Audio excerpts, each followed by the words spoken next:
Live on YouTube. Live on Facebook. Now you guys can actually hear me in the mic. What is up? I know I don't have too many people on. Hey, what's up, Nicole? Good to see you. I'm just doing a little unboxing right now. Okay, now people are showing up on YouTube. Dope, dope, dope. What's good, everybody? It's my first time live on IG. I'm probably going to do this a lot more often. I'm not sure if the music in the background is too distracting. Let me know, and I'll turn it down.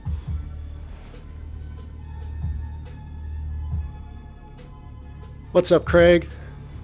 Good to have you in here. I have a little bit of a different setup right now. I'm sitting on my floor, and that's because I'm about to do an unboxing from Arturia. So on Friday, I had a little bit of a surprise. I ended up, let's see here. Yeah.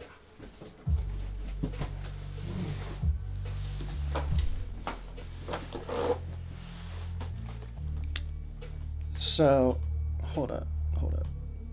Let me switch things around here. Yeah, again, this is my first time live on IG, so I'm trying to handle like 3 cameras at once, but we'll figure it out. Actually, let me go ahead and put this, let me flip this around and put this right here.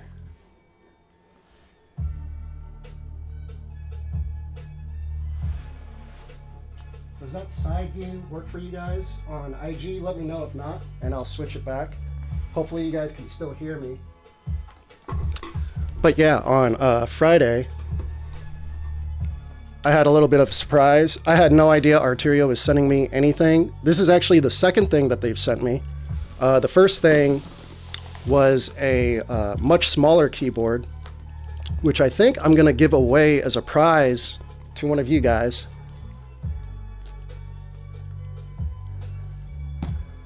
But yeah, let me go ahead and get this open. I'm definitely having some trouble on IG in terms of like the best camera angle and having you guys hear me on IG as well. But during the cookups, it shouldn't be an issue, which we will also be doing with this keyboard later on. Let me set that right there. All right, let's go ahead and get this open.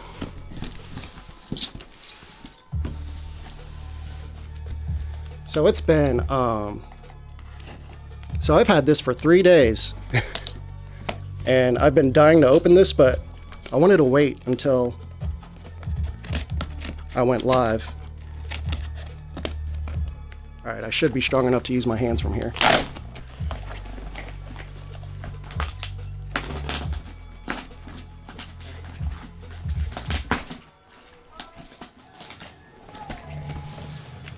And like I said, I had no idea they were sending me this. I was shocked because they actually found out that my old controller has a few knobs and sliders that don't work.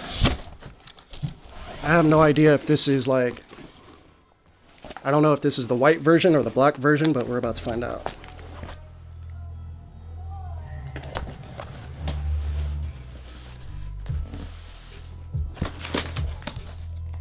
Experience your sound. Let me show YouTube.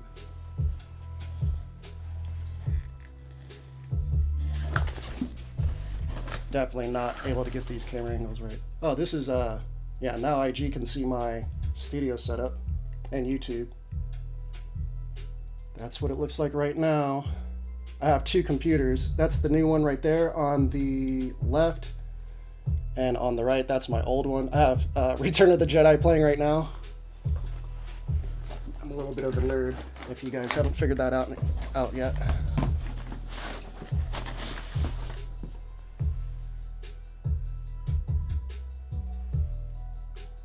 Let me tell you, the hardest thing in the world is definitely trying to film with 2 cameras at the same time.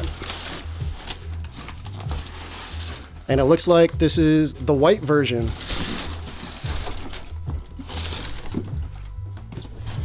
Holy crap.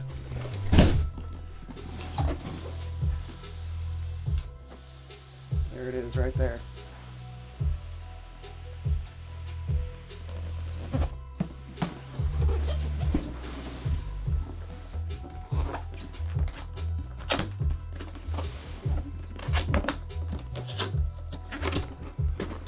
I wasn't sure if I wanted the black version or the white version.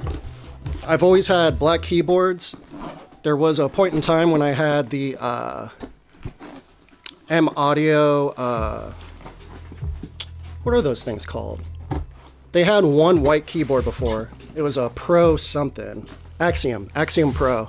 But I ended up taking it back and I switched it out for the keyboard that I have now, mainly because of the keys. And that's the main thing that I'm curious about with this keyboard, whether or not the keys are gonna be dope. I'm missing some comments on IG. Let's see.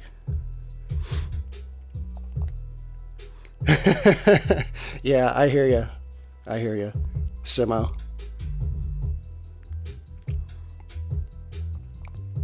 DJ Vivaldi requested to be in my live video. I don't even know what that means.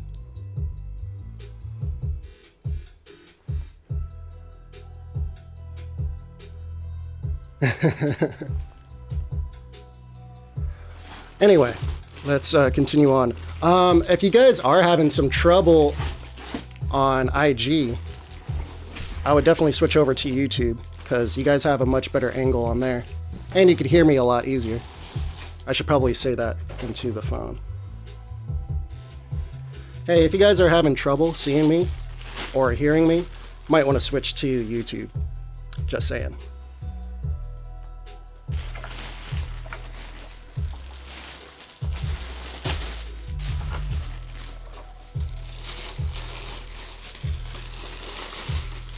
All right. I think what I'm going to do, I'm going to go ahead and switch this over to the desk and then set up the camera there. A clip asked, what other platforms am I streaming on? I'm streaming on every platform. You name it, I'm streaming on it. Twitch, YouTube. I decided not to do Twitter, but Facebook, IG. No Name said he bought the same keyboard 2 days ago. How do you like it so far? These faders feel real nice. Yeah, these faders feel really nice. Knobs feel good. What I'm really most excited about this keyboard is the fact that Arturia also, if you guys didn't know, I'm kind of getting sponsored by Arturia right now. And they hooked me up with the V collection. So this connects to the V collection and I'll be able to control all those plugins from here, which we're going to test out when I cook up.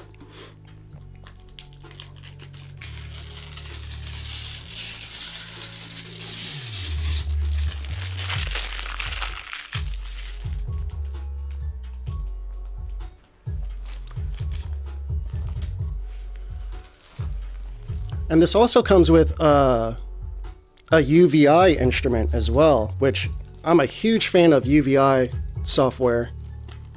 And this comes with the Grand Piano Model D, so I'm excited to use that. I'll definitely cook up with that as well today.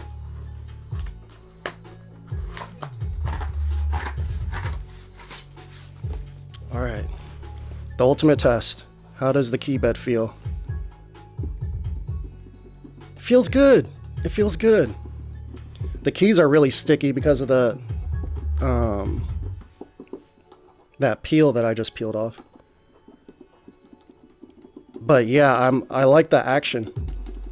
I'd say it's a little looser than my Adderall, which is why I bought the Adderall. Like, I like a more synthy action feel because I came from Roland products, and Roland actually owned Adderall for a point in time. But let's go ahead and, you know, another thing that I'm concerned about are the cords. But let's go ahead and move this onto the desk. Oh, well, here's the cord.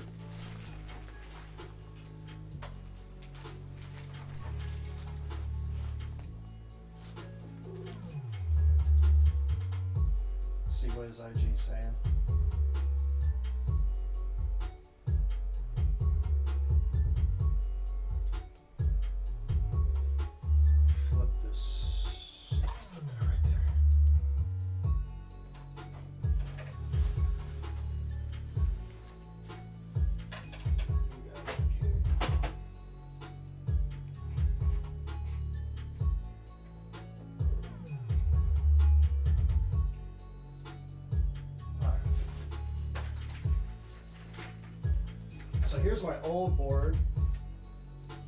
Let's go ahead and disconnect all this.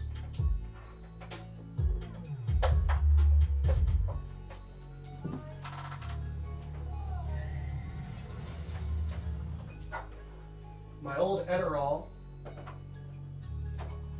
You can see that this slider, it doesn't work anymore. This slider doesn't work anymore. One of these knobs, I think it's this one doesn't work anymore.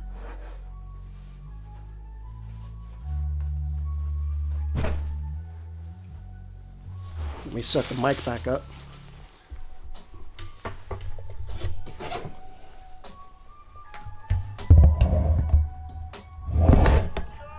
That's gonna suck if that falls.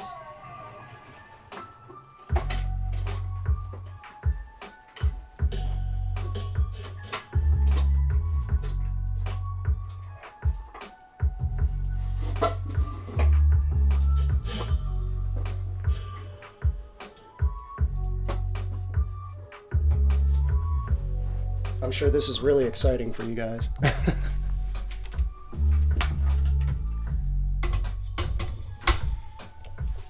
But the good thing is I'm going to be editing this video down and putting that on my main channel.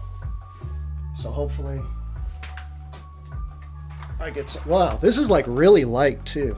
It's lighter than my other board, that's for sure. And my other board was, I believe, like 13 pounds. This feels like it might be like 10. It's weird I could tell a 3-pound difference, but I can.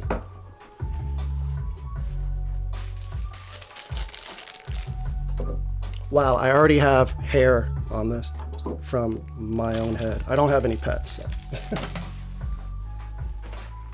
Set this over here, set this over here.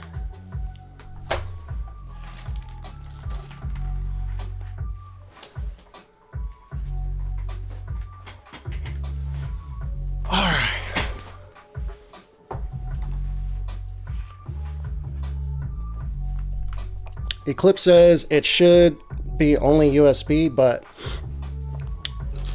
that'd be dope if that is the case. We're gonna find out.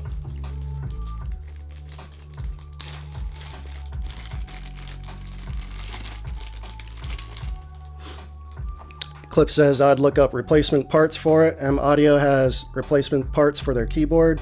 That keyboard was an Adderall, not M Audio. So, but either way, I no longer have any interest in fixing that keyboard. All right, let's get this plugged in. Actually, let's download the drivers first. Let's make sure that I do all that stuff right first. Okay.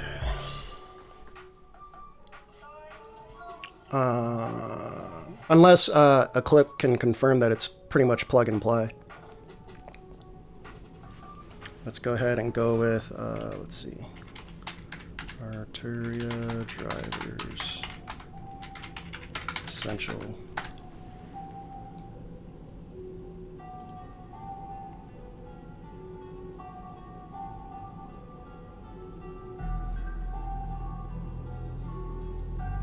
And they sell this for $300 on their website. Downloads and manuals. Let me adjust this mic.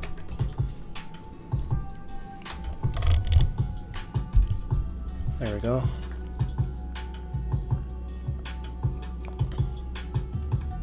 I appreciate you guys bearing with me here. I know that most of you are here to see me cook up, so that'll definitely happen here in a second.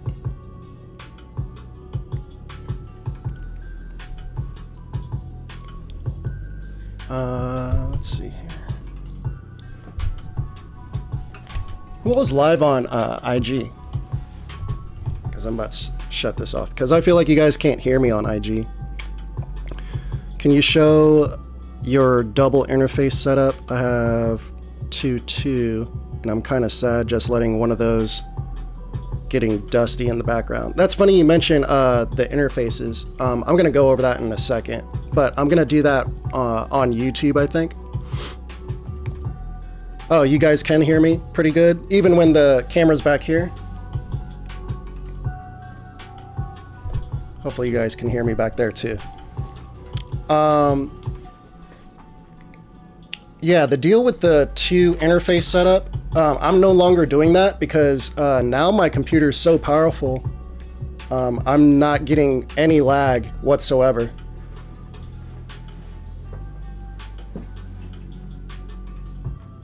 Let me go ahead and plug this in. Plug in my sustain pedal.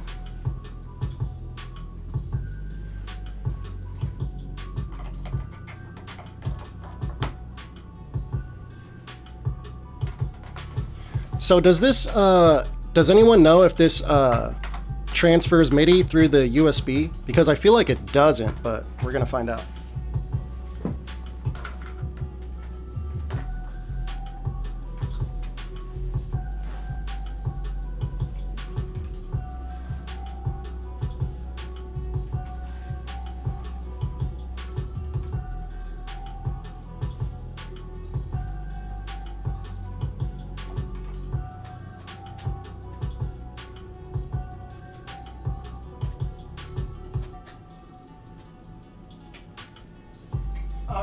Got it plugged in.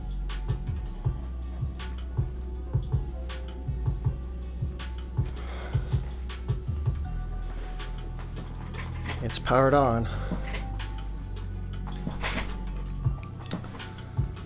A clip I was asking if the USB will capture the MIDI, if I need a MIDI cord as well. And let's see, Software Center.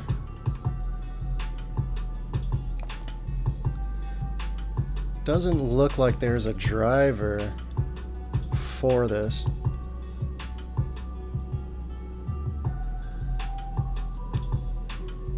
Oh, here we go. Keylab 61.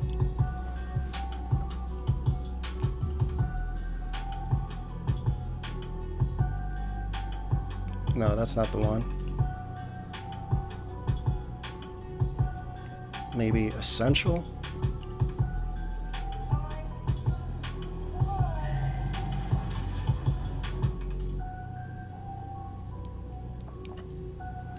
Okay, so I do have to use MIDI, a MIDI chord for it. Actually, let me just go ahead and turn on FL. And yeah, if you're on IG right now I have FL pulled up. I'm gonna see if this, yeah, okay, yeah, you're right. No MIDI's going through. So I have the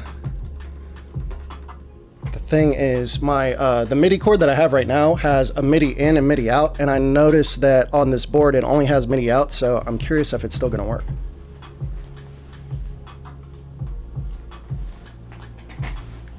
So this one is 2 MIDI in, and this one's the out. So let's try this.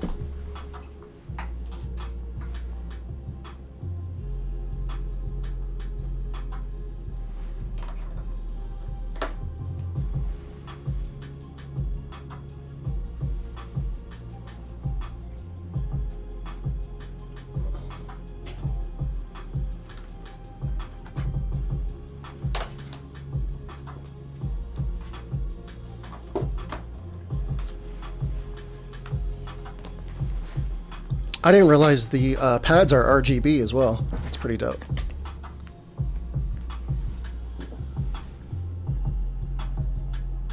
Okay, I gotta find a good way. Oh, let me go ahead and pull up the chat again.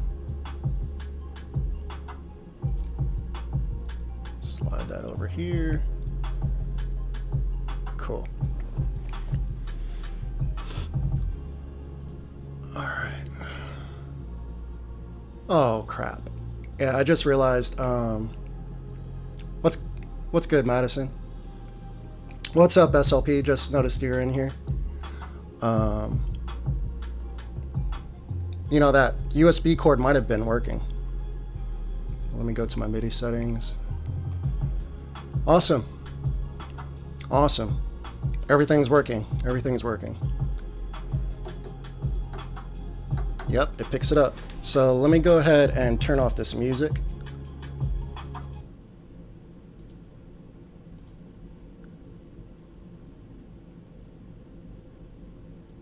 Yeah, I think everyone's confused what I'm talking about. Yeah, I'm not going to get into it. Let me just go ahead and add an instrument.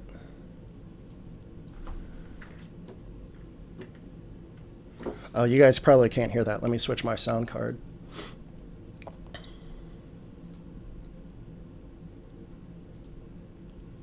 Virtual. 3, 2, 1. There we go. I'm hearing... There we go. No, that's still not working.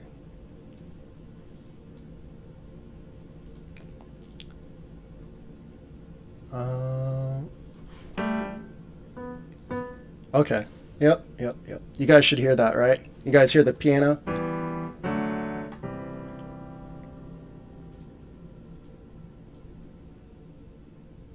Is my voice doubled?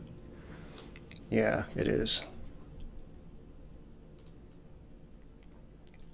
Properties.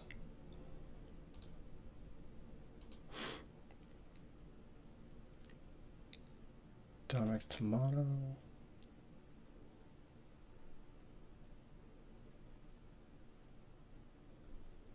It says monitor is off. Oh, hold on. I know why. That should... Nope, that didn't fix it either.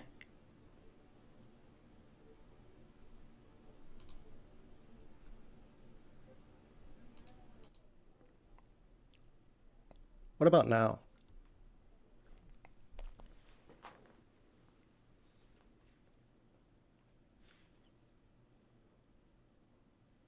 Is it still doubled? Wow, these keys are they're definitely really sticky. Like physically sticky, not like they're stuck in the keyboard. That's weird that the audio is coming through where it's coming through, because I just tested this last night, and yeah, that wasn't the case. But we're just gonna stick with this until we run into an issue with this. Let me check one more thing on my filters. Yep, I have no filters on there. Yeah, I'm gonna have to add that. First we need gain. Boost this up to 6. And we need a limiter. And leave that on default. No, -1.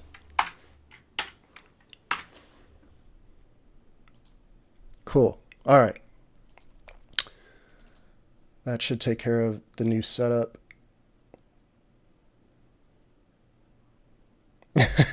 That's a good quote. Good quote. All right, let me...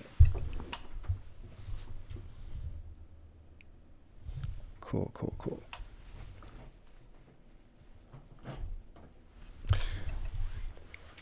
Yeah, these from that wrapping that was on here, the keys are really sticky for sure. These pitch and mod wheels are a lot smaller than what I'm used to, than what I thought.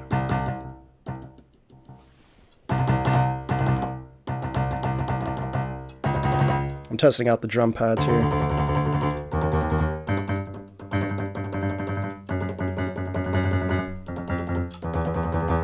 Definitely not what you would get with something like Machine, but it's good enough to just lay down kicks and snares, but I want to be laying down like hi-hats or anything like that. Let's go ahead and... Oh yeah, the UVI piano. I think I'll go ahead and install that another time because I'm sure you guys are bored out of your minds right now just watching me do what I've been doing. Simo says he hates Machine. Why do you hate Machine? Let me load up Analog Lab and really put this thing to the test. Sorry for that. Just bumped them up.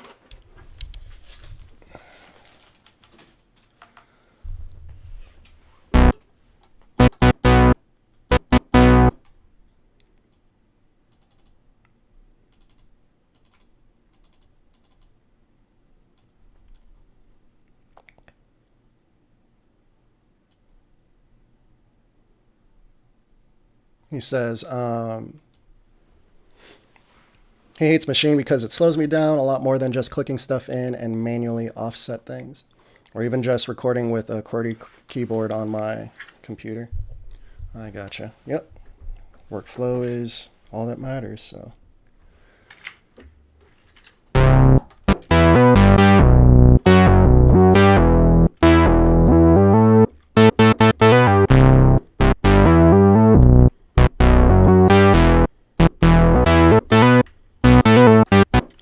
Yeah, I like the keys. They have one other keyboard that's a class higher than this one called the MK2.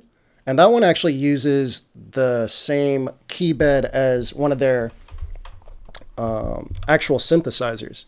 So that key bed would probably be more of what I would look for. But this is definitely, I'd say for this this price range, I think you can get this keyboard for like $260, $200 to $260. I think the 49 key version is like $200.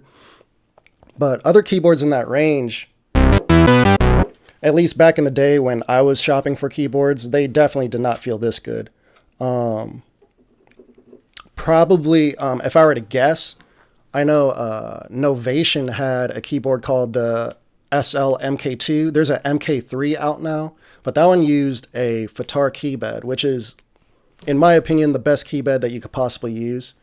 No one really uses them anymore, unfortunately, but Roland was a big supporter of FATAR in terms of key beds. But that was the key bed that I was used to back with the Phantom X series.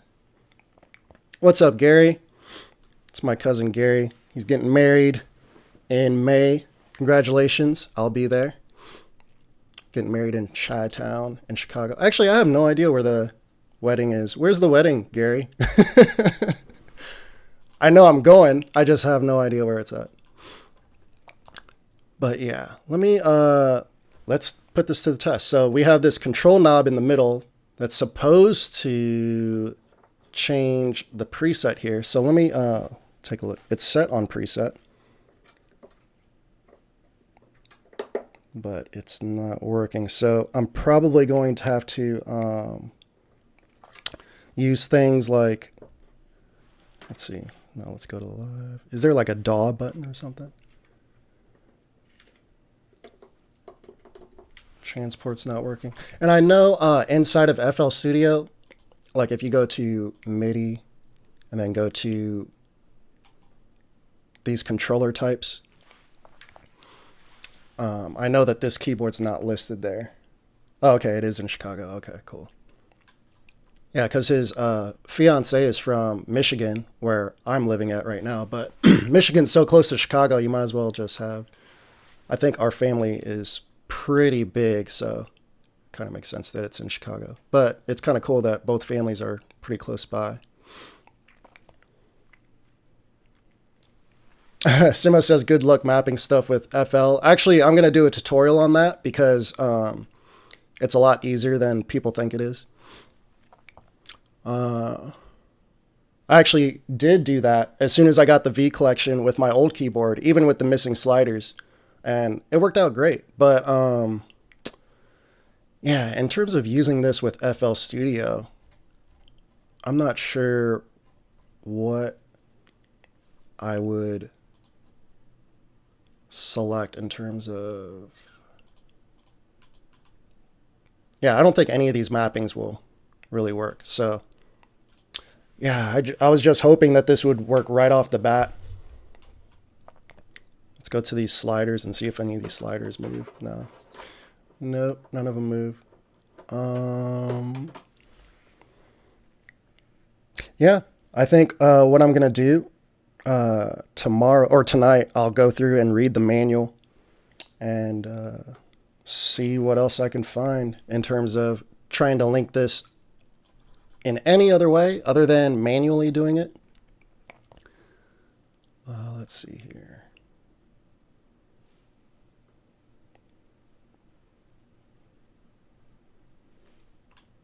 Must be like 32-bit files if the stems are 1.1 gigs. That's crazy. Man, I'm ignoring everyone on IG. I feel bad. Let's see. Okay, cool. We're good. There's like no way to scroll back up and read comments, I don't think, but it is what it is.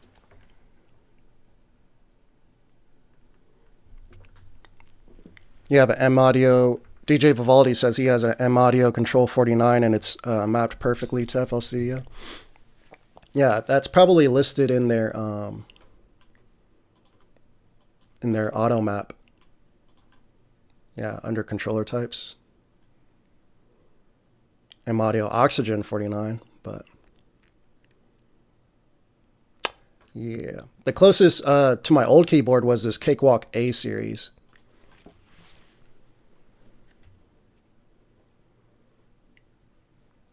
SLP says map it manually in FL and then save it to the Midi keyboard as a preset. No, it's actually not even that hard. You don't even have to do that.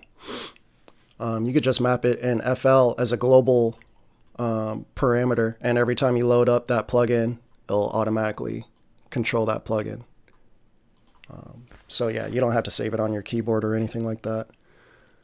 But the thing is, what I'm thinking, because this knob isn't working, this main knob, which is used to switch the presets, that's what I was really looking forward to, because right here in this section with the knobs and sliders, that's where I had my keyboard, my typing keyboard, and I would use this to control where I navigate to in a plugin. But I was hoping I could just have this keyboard sitting right here where it's kind of uncomfortable to type with, but I would be using a lot less because of this main knob where I could switch presets and whatnot with my Arturia stuff. But again, that's not working. So I think what we're going to do, we're just going to cook up. Yeah, it's not as cool as I wanted this video to be, because I was hoping, yeah, we would get cooking up right away with using these knobs and sliders and, you know, whatnot. But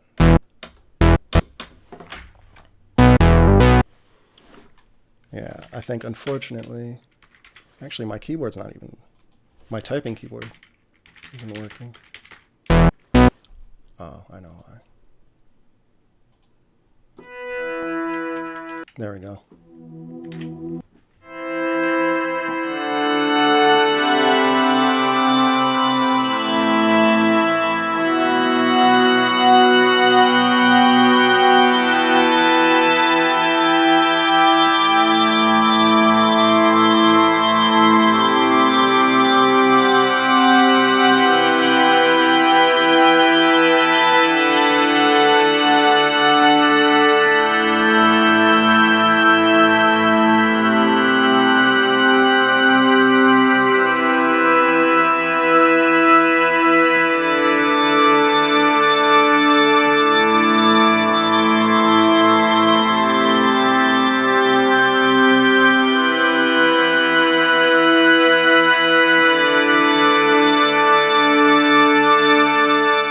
Someone says he would prefer cutting off his leg before having to use FL without shortcuts. Yeah, for sure.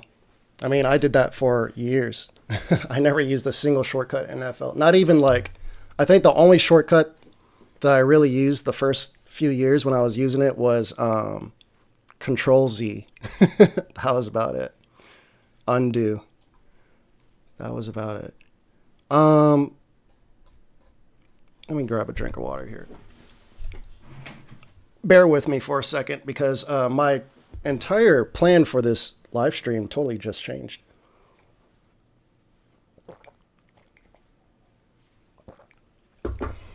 I feel like that was a loud gulp of water. All right. So what do I really want to do now? I honestly want to just end the video and then really dive deeper into this keyboard. I think that's a lesson for myself right there because I'm realizing I'm just, in terms of personality, I'm just a lot better with the pre-planned recorded content versus let's go live and just see what happens. Simo said, yeah, that gulp was loud as fuck. Yeah, I think let's just go ahead and cook up something really quick and then we'll call it. Let's see, what time is it right now? I have 1, 2, 3. I have 5 screens in front of me and none of them have the time. Oh, there we go. Okay, it's 6 o'clock. Have I mapped the faders yet? No, and that's really what I was getting at. Like, I was hoping that these would map. Make a beat in under 20 minutes. 0 balls. I don't even know what that means. But yeah, I can make a beat in under 20 minutes. I didn't plan on spending even 20 minutes making a beat. Shouldn't take that long. But yeah, I think let's go ahead and get started on that. I feel like I also had some stuff that I wanted to talk about as well. Definitely a lot of new plugins that I want to go over. In fact, we'll be using some of them in this Cookup. But yeah, in terms of effects, you'll see that my effects collection has definitely gone up quite a bit. I added all the air plugins, which are crazy good. They come stock with Pro Tools, and the way that I learned about them was actually through an interview that I saw online with Noah 40 Shabib, and he was a big proponent of Air's lo-fi plugin, and he used that quite a bit on So Far Gone, and I've always been obsessed with trying to get my hands on that. But yeah, this plugin bundle actually sold for $29, or I think it still is selling or on sale for $29 if you guys want to pick it up. But it comes with like 20 different plugins. It's pretty dope. What else did I pick up? Oh, iHeart New York and Super VHS from Baby Audio. Definitely haven't checked that out as much as I'm going to here in the near future. Simo says, why do I use the plugin database? What do you mean? Are you saying why I don't add plugins through here, or why I don't right click and add plugins? What do you mean?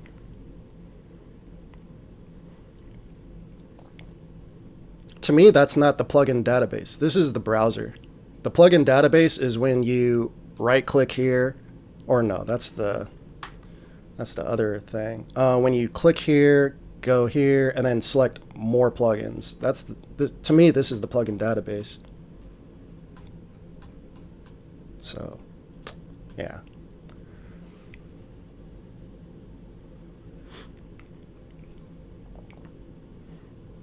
Why use it on the left instead of clicking it in? For drag and drop. It's just faster to me to just go loop, loop.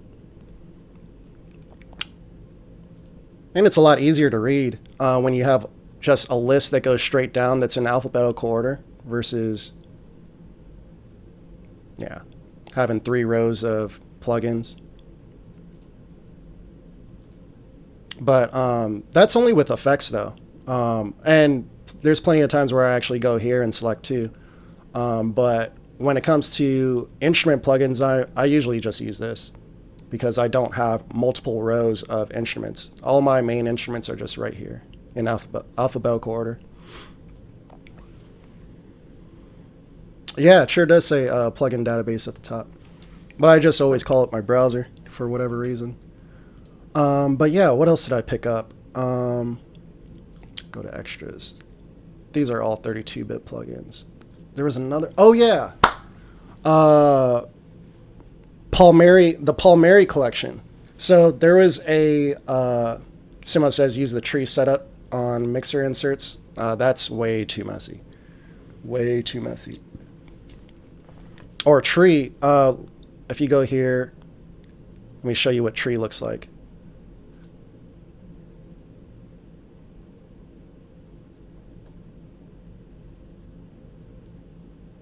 Yeah, the reason I didn't want to do tree is so that I could still read all the plugins if I needed to, instead of going right here. Yeah, when it's in categories,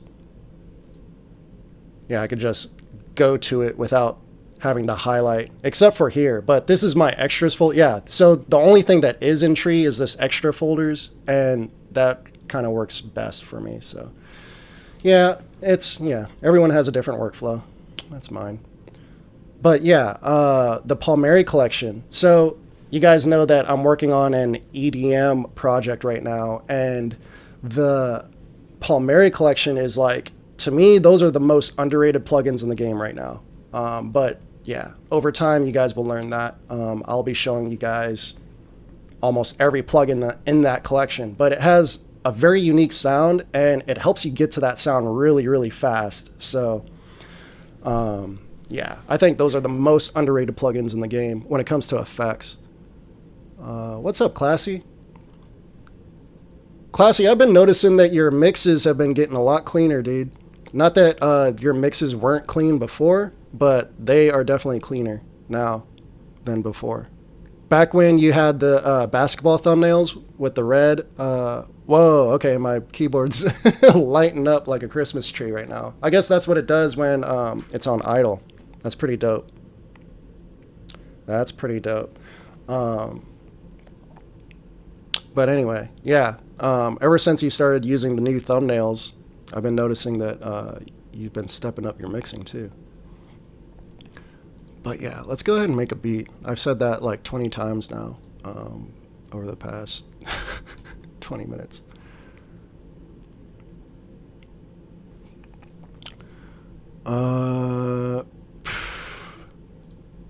Damn, I gotta be honest, I'm really disappointed that I can't use... Yeah, let me show you what the keyboard looks like right now. I'm really surprised you guys can hear me on IG, to be honest.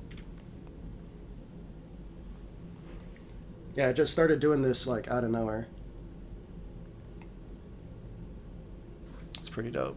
I'll show you guys here on YouTube as well. Flip.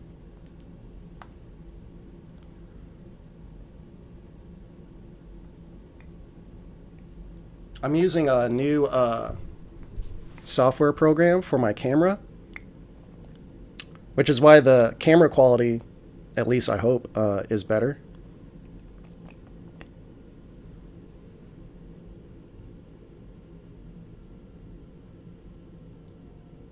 That's not what I meant to do. There we go.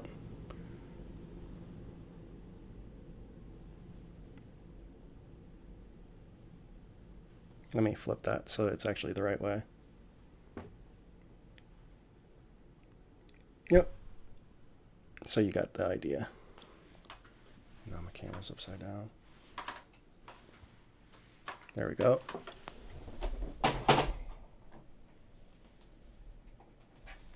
Let me adjust this just a little bit. I appreciate you guys watching because, dude, I would have clicked off this video so fast. That's just me.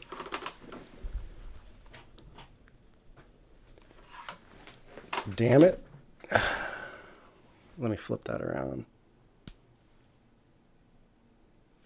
especially on IG. I'm surprised you guys are still watching. Yeah, I think IG only lasts for an hour, so let's get to cooking. Oh yeah, no problem, Classy. Okay, what do I want to do first? Man. Let me show you guys what I would do in terms of mapping, if I remember this right. Watch me get this wrong. Watch me get this wrong. So if you, let's say you move a slider.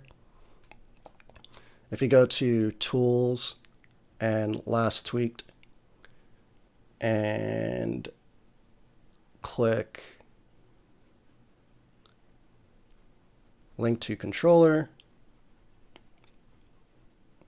Actually, there's a better way to do this.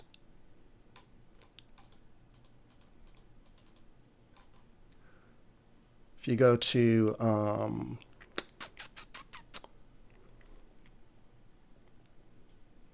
yeah, I'm gonna have to do a tutorial on this because I'm starting to forget how to do this. Current project, remote control,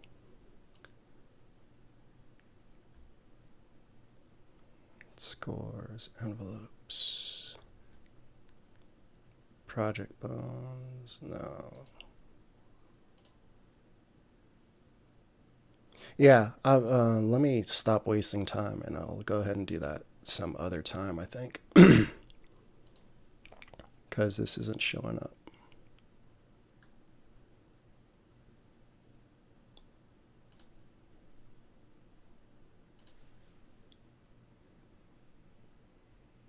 Hey, what's good, Kenny? Yep, fresh new keyboard. Great thing about it is it was sent to me completely by surprise. I mean, I swear I've had dreams like that where, you know, you kind of wake up and then all of a sudden you have something that you needed or wanted, but you didn't actually ask for it.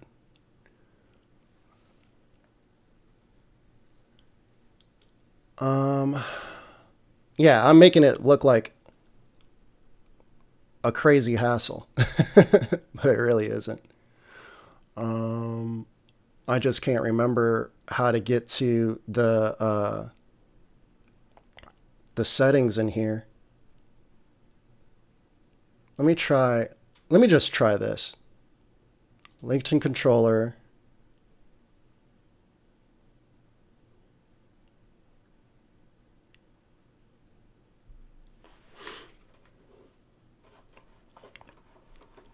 So you guys can see that this is moving, but that's not how you do it.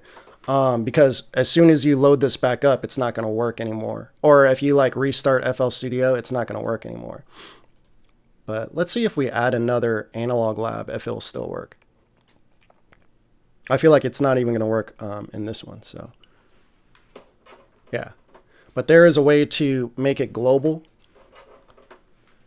And I just can't remember how to get them to show up right here.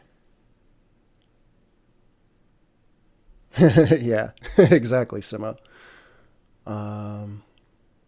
Yeah, there's scores, automation. No, nope.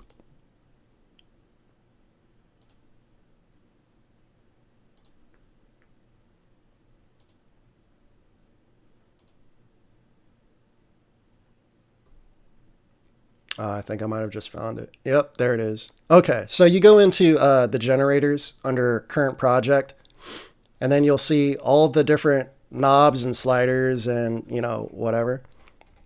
But all you gotta do is just move the slider or move the knob, and then, yeah, like for right there, it just popped up right there. So if you move this one, that'll pop up right there. Right click, and link to control from there.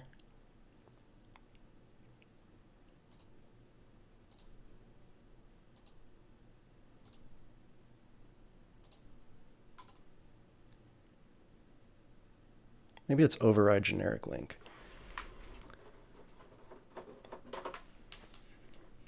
You know what? I might have to watch a tutorial on it because I totally forgot.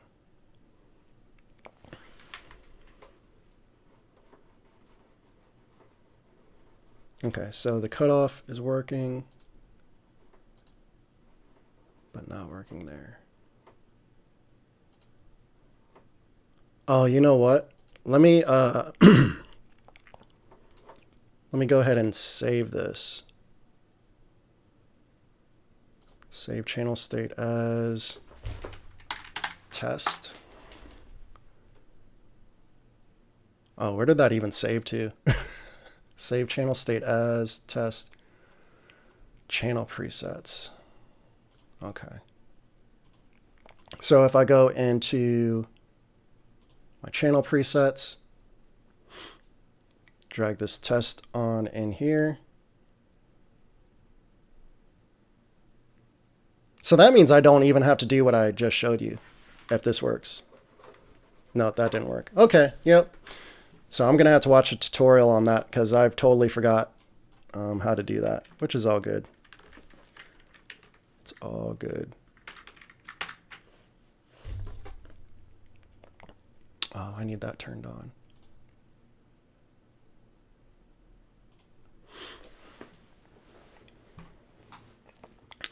But let's start cooking up now.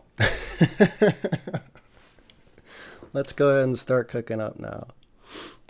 So yeah, out of 10,000 presets almost, I saved like 2,000 of them. But believe it or not, I actually did go through all 10,000 presets. Yeah, I agree. Analog Lab is definitely pretty dope. I mean, I've been in love with Arturia's stuff ever since Channel Orange, Frank Ocean. Sort this by type. I'll let you guys pick a sound here. Should I start out with keys, a lead, a pad, strings? I usually don't start with bass. Let's go through some leads real quick. Oh, you know what I want to do? Let's actually go to some keys.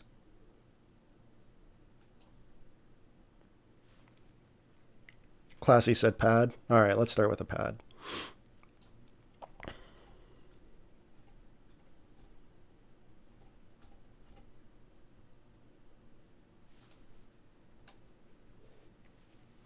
Brock said leads, but he was too late.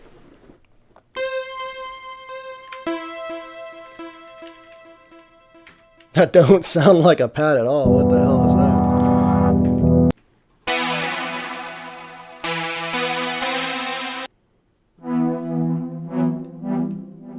That's pretty cool.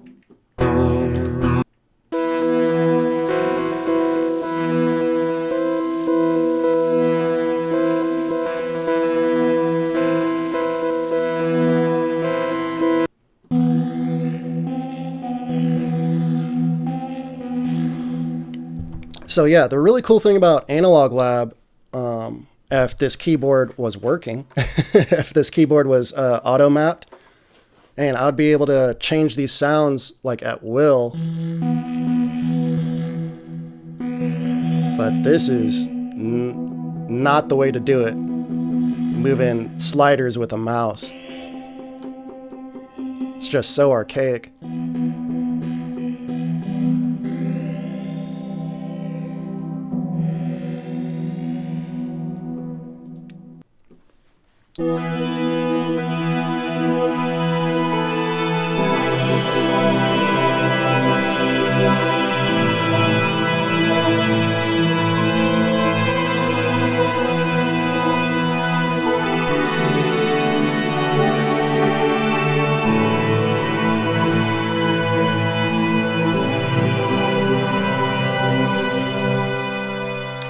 Just start laying some stuff down. Oh wait, I should probably pick a tempo, right?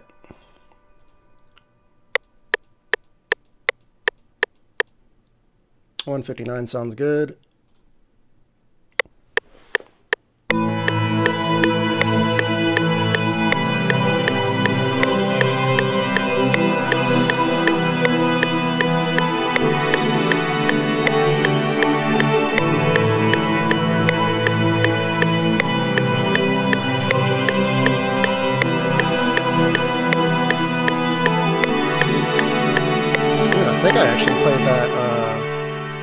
perfectly on the grid.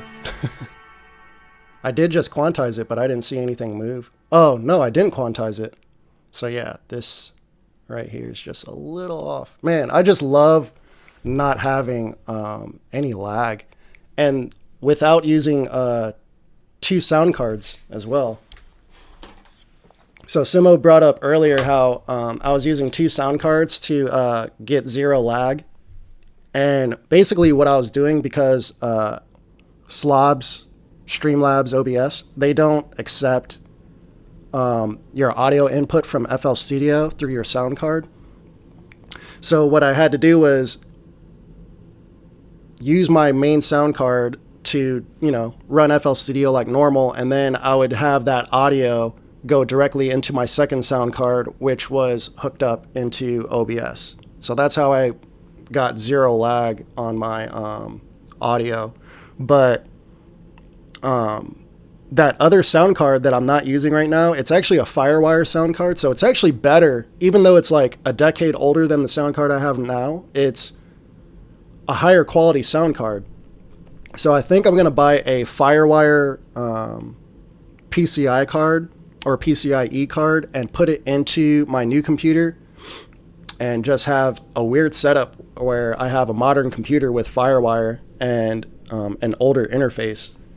And that'll actually be an improvement over what I'm doing right now, surprisingly. Simo says the output of the sound card 1 to the input of sound card 2. Exactly. Well, yeah, exactly. That's all I'm doing. That's what I was doing. That's what I was doing. But yeah, I'm gonna go ahead and get off live on I'm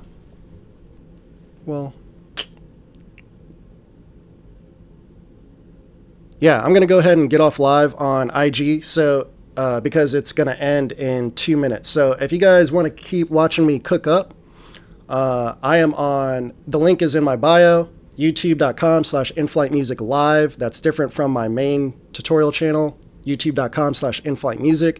So definitely check out the new live link. It's in my bio. If you're watching on Instagram, I will see you guys in a few days, because I'm definitely going to go live on IG more often now. All right, guys. Peace out. Bye.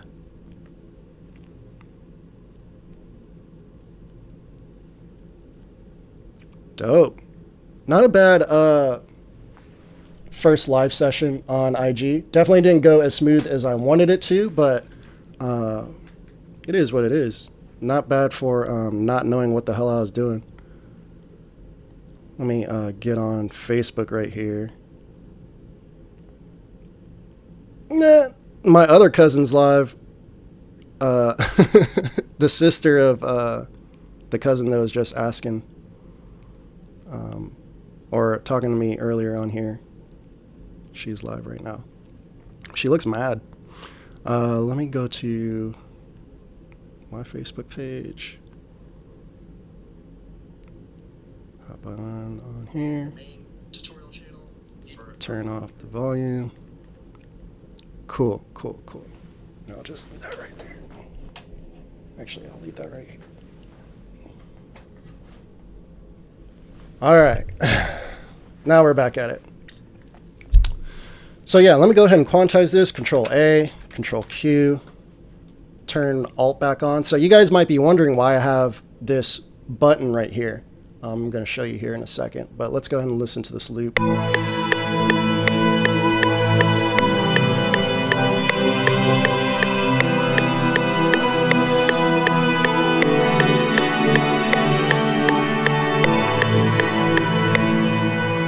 Okay, so this Alt button, I have this right here because a lot of people don't know this, but if you're a piano player and you're trying to record Midi inside of FL Studio, the Midi actually gets somewhat snapped or quantized. Quantize isn't the word that I should be using, but basically it does get snapped a little bit, even if you don't have Quantize turned on, input Quantize. And this is another thing that people don't know about.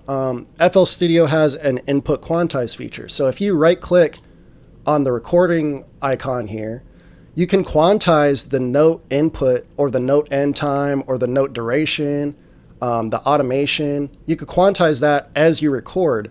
And that could definitely help a lot of people that are trying to learn to play piano, but are a little sloppy with their timing. This input quantize feature can help you out.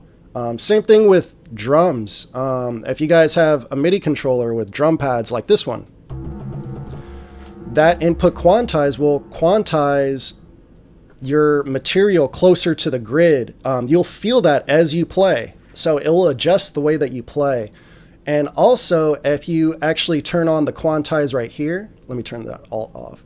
If you choose any of these inputs right here, it will do that specific type of quantize. So if you have line selected, it'll quantize it to the line, cell, 16ths or 1/6 step, half beat, so on and so forth. And also, here's another thing that a lot of people don't know. If you right click instead of left click, you can switch your input note. And that's really helpful on the piano roll. So right here, if we change it to bar, so now I'm inputting bar notes. If we switch it to 6 or quarter beat, now we have quarter notes. So that's something that a lot of people don't talk about in terms of trying to learn piano and playing it inside of FL Studio. Those quantize features will really help you out. But if you're someone like me who's a little, I hate to say it, but a little more advanced, if you've been doing this for a while, that's actually going to hurt you because you're probably going to get snapped in ways that you don't want. You want more humanization. Maybe you have just a little bit of swing to the way that you play. In that case, you'll notice if you have quantize selected right here. So right here I have half beat turned on, right? So if I Control A, select all my notes, all these are going to move by that half beat increment. So you see how it's snapping to the grid right there, right? Well, if you hold Alt on your keyboard, it doesn't snap anymore. So I'm holding Alt down. You can see that it got highlighted right there. And now it's not snapped to the keyboard anymore. So here's my trick. So I like having snap set on my piano roll to half beat, but I don't like how the piano plays when I play naturally to half beat in terms of the snap setting. So all I do is select this Alt button, and now that snap is turned off, and you could feel how it plays differently, and you'll play a lot more naturally with that Alt button selected. And it's just a lot easier to have this Alt in the main menu where you could just press it or deselect it. You could just press Alt on your keyboard and it'll deselect it for you. Unfortunately, there's not a way to do that with your keyboard to keep it on, to turn it on. So you'll see that I'm pressing Alt and it just blinks over and over again. So you actually have to click it with your mouse and that snap will be gone. Is that on FL11 as well? I can't remember. It's been way too long since I've used FL11. I can't remember. But you can find out in 2 seconds just by, opening it up. Oh, you asked another question earlier. Can I release another MIDI pack soon? Honestly, probably not. I'm probably not going to do another MIDI pack anytime soon for melodies. Probably not. I still have a lot of MIDI packs, melody MIDI packs that are out right now that a lot of people are still downloading. Yeah, probably not, to be honest. But I am going to be doing some loop packs for you guys here soon. I just don't want to be known as the MIDI guy, which I don't mind, but I definitely want to do more than just have MIDI packs out there, is my point. What else did I want to go over in terms of that? I think that's it. So yeah, it's just a lot faster to have Alt up here rather than going to this drop down or going to this drop down menu, selecting, you know, your whatever. I like to have that already selected, and then I can just click Alt when I don't want to use it. So let's go to the next sound. Actually, I want to edit this sound a little bit because there's too much reverb on it. I'm not sure if you guys can tell, but there's definitely too much reverb on it. Okay. Mixer.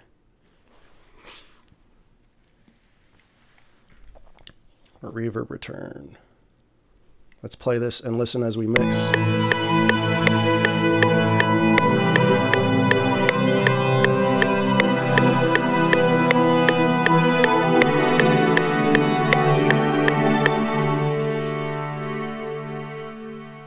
You know what I really want to do? Oh, okay, there we go. I see where, okay.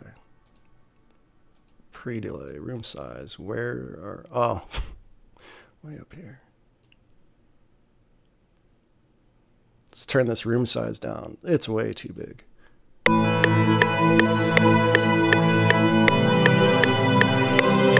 we go.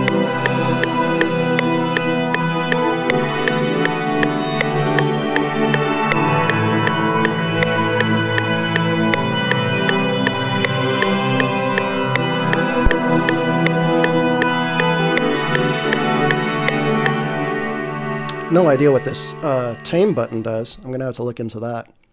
Yeah, bear with me because a lot of these plugins I've never used in my entire life. So I think that's what makes, that's what really got me excited about this keyboard, because it was gonna help me use all these plugins a lot better. But once I get it all mapped, it'll be cool. Does Analog Lab have different interfaces for each sound? Yes. Yes, the answer is yes. And yeah, that's pretty much my point, why I wanted to be able to control all of this just from one interface, which would be right here. But yeah. Actually, if you have, okay, so if you have Analog Lab and you don't have the V collection, what actually ends up happening is your this button right here, you can't access this. So you're actually just stuck with these controls right here. But since I have the V collection, which again Arturia blessed me with, I'm able to go into here and really control and fine-tune the sound. So Simo says, do I actually use the pre-delay? I hate how it sounds so bad. I'm not sure what you mean. I'm not sure what you mean in terms of it sounding bad. I mean, if it sounds bad, obviously, you know, use your ears and don't use it. But yeah, I use pre-delay all the time. I just didn't need it there because the tail of the sound was too long. So if you pre-delay something, that tail gets longer because you're waiting for the reverb to actually start. And so the longer you delay it, the longer that tail is going to be. So.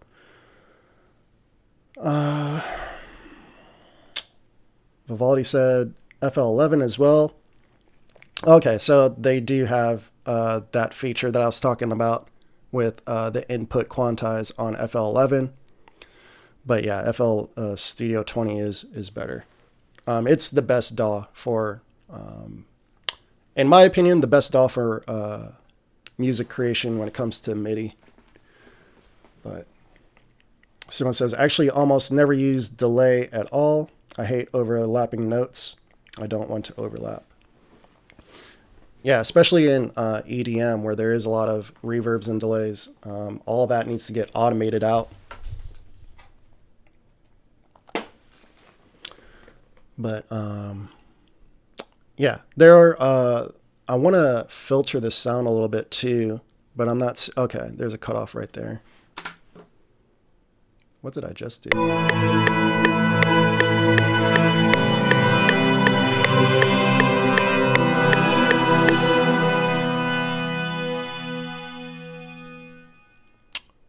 I need to change this envelope overall. There it says envelope, but I don't see release.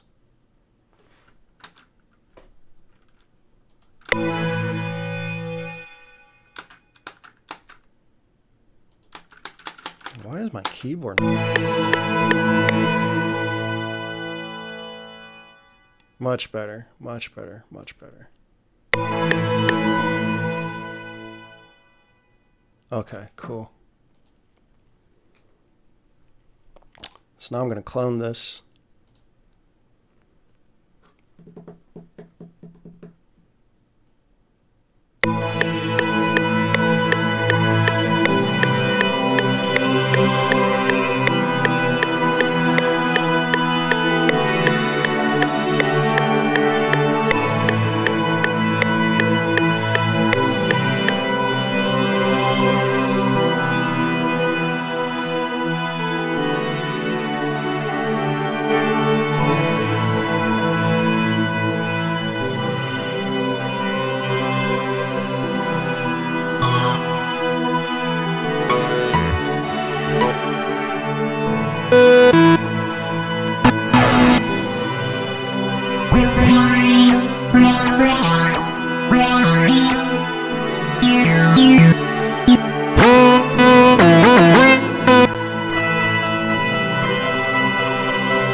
Something like that where I kind of layer it, but I'm probably going to change that sound quite a bit here.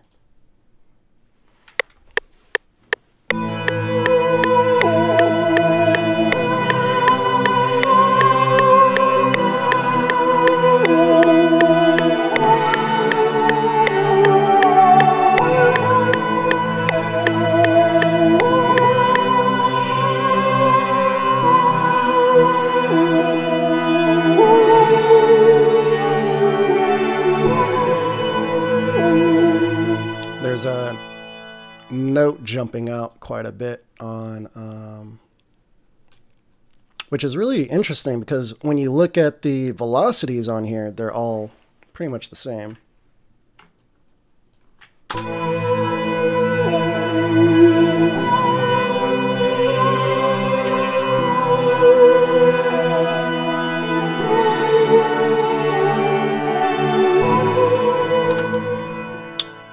Surprisingly, that actually helped it. It's this note right here that's a little louder than the rest. So let's go ahead and...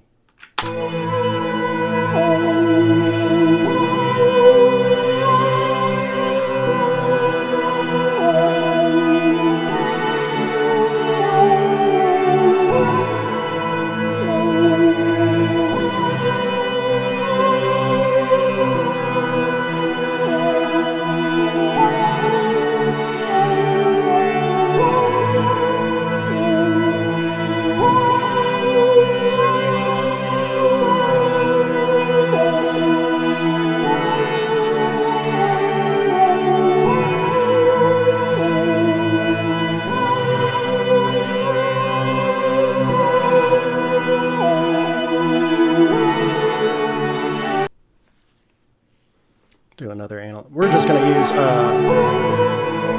Analog Lab.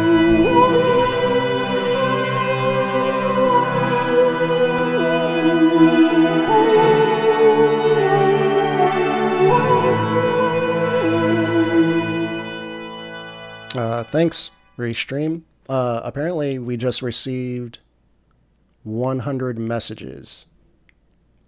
So congrats to Simo for being the 100th message in the live streams. That's hilarious.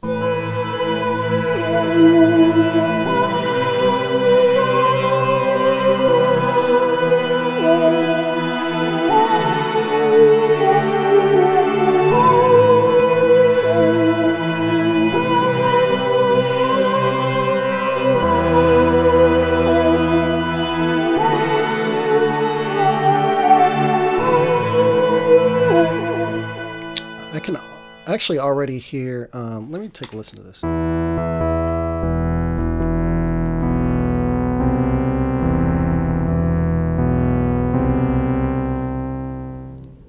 Yeah, I think I want to do a synth bass, but let's go ahead and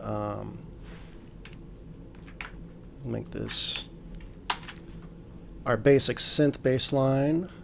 Let's go into the synth bass. Paste that there. Piano roll. Paste. And let's actually drag this onto our synth bass.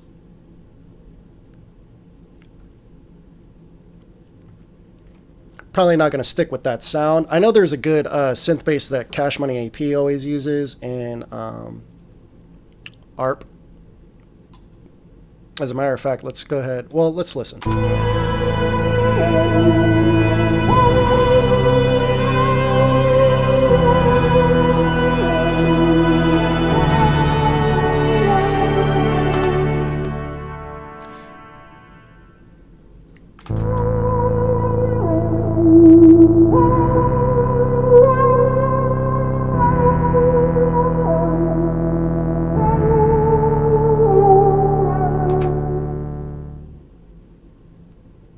Yeah, that pad is actually annoying me quite a bit. I'm going to switch out the pad.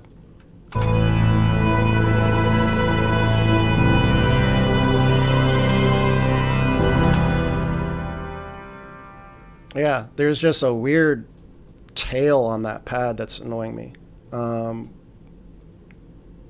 But before I forget, let me go ahead and check out. I'm actually going to clone this. And then we're going to compare that synth bass with ARP.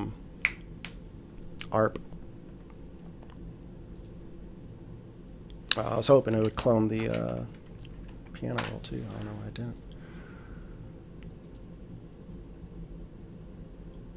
What?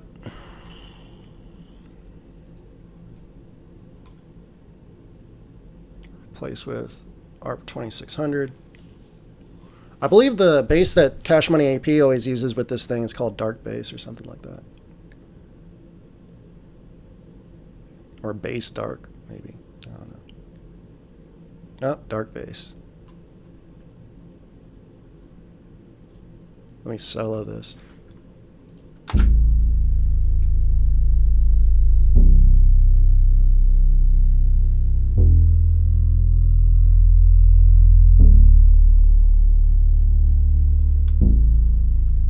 Not a bad bass, right? Versus... I think I want to layer those. So what I'm going to do, I'm going to send this over to the sub. Make this the sub bass. And then I'm going to send this to just the bass. Let's go ahead and add some EQ. You know, since I have a more powerful computer, let's do this a different way. Let's go ahead and pull up Maximus. Oh yeah, FL stuff. Maximus. And I don't have my presets on this computer anymore. That sucks. But if you go to this drop-down menu, oh, well, is this already turned on? Oh, okay, yeah. Turn on linear phase filters. I'm going to turn on oversample as well.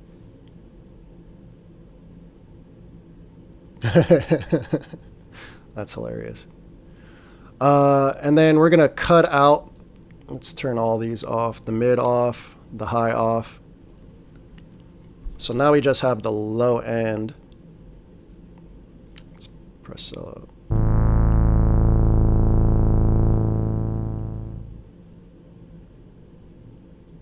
Let me turn off the other bass. Yeah.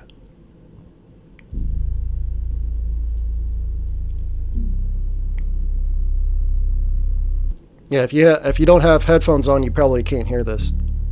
But it's deep.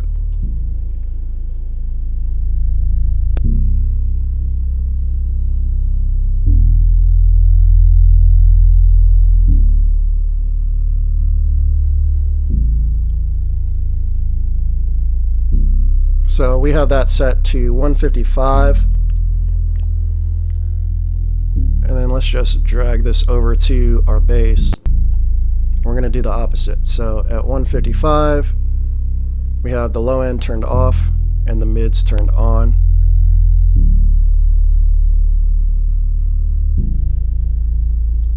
Oh, wait. What's going on? Why is it only showing the mid band? Oh, well, that doesn't make sense because we were able to do it on here.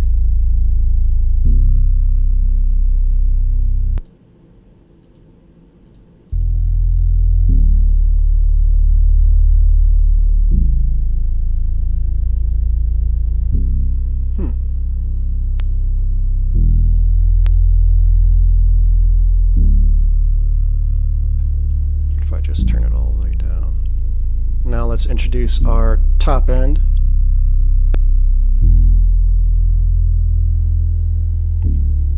Oops.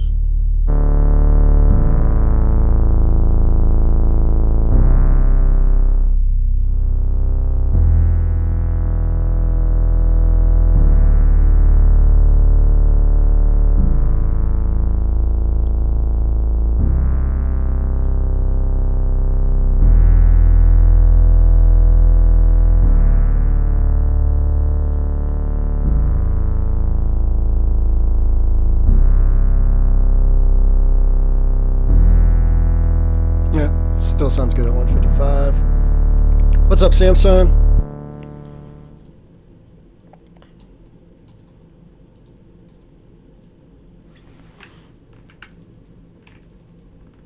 Oh, great. I hate when I make that mistake and I have all these turned off, but anyway.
The keyboard is the Arturia Keylab 61 Essential.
You have to have advanced loop mode on. Someone asked how I was able to add the snare in one click. Right click, turn on advanced looping, and then all this will show up. So whatever you see here will loop. I have this set to 128, which is 8 bars. So I make all my loops in 8 bars. Yeah, so all you have to do is just add a snare here. Right click, select bar, and it repeats this every bar.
Not sure who Freddie Gibbs is. You know, it's funny. Dude, the last few requests that I've been getting on my channel ever since I left, like every request on my channel has been for, hey, can you make a so-and-so type beat? And I never know who the hell they're talking about. Never. You guys are naming people that I never listened to. I don't know why you guys think that I would be able to make those beats. Must sound like a Freddie Gibbs type beat. But yeah, I have no idea who that is. I actually don't need to turn this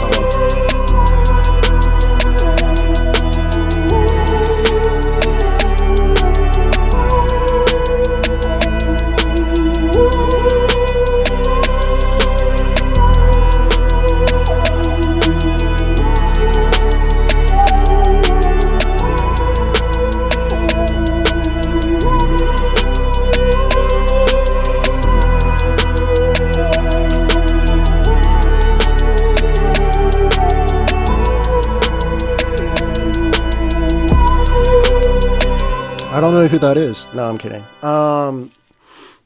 Could I make a 808 Mafia type beat? Yeah, that's what I usually was doing back in the day.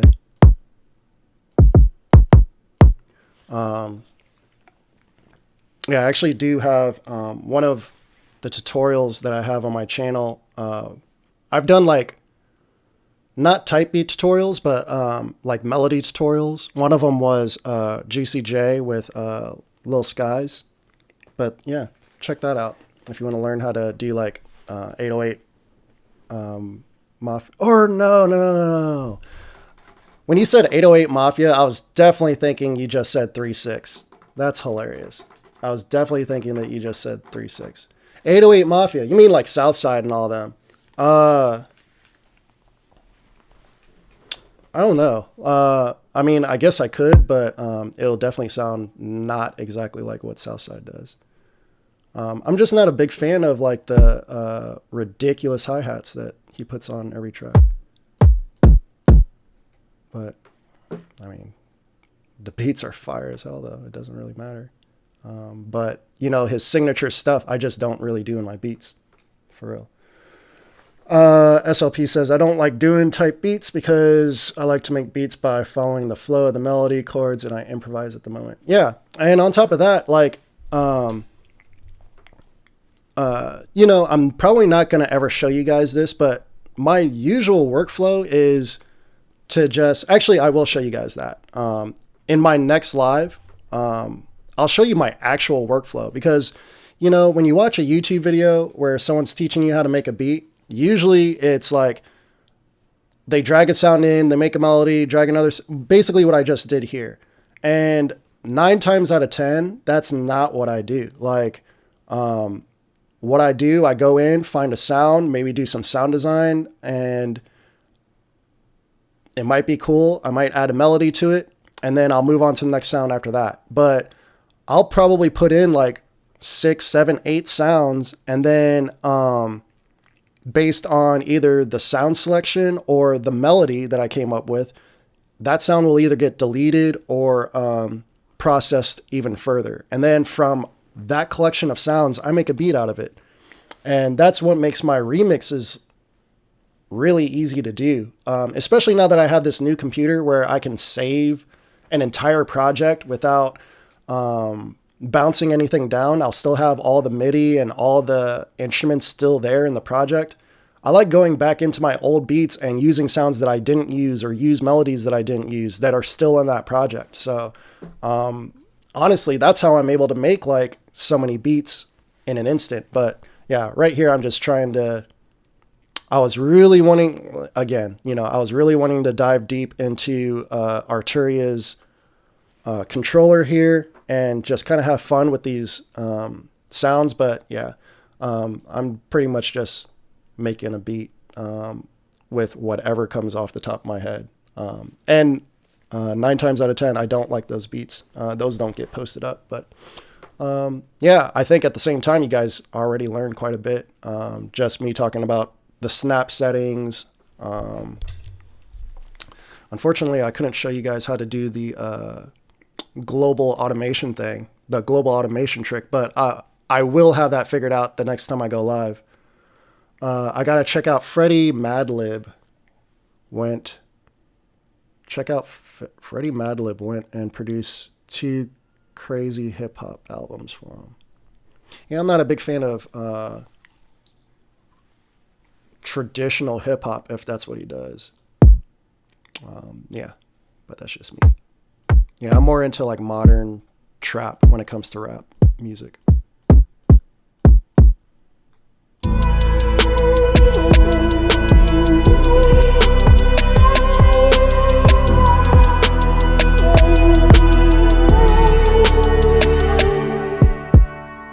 That might work.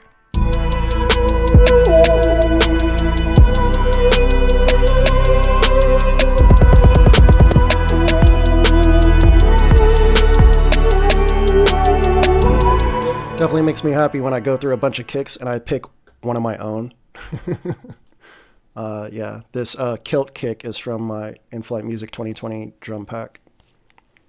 Oh yeah, by the way, if you guys want to pick that up, let me know and I'll give you half off now that I'm back. Yeah. Oh, David Treasure, what's up, man? Good to have you back.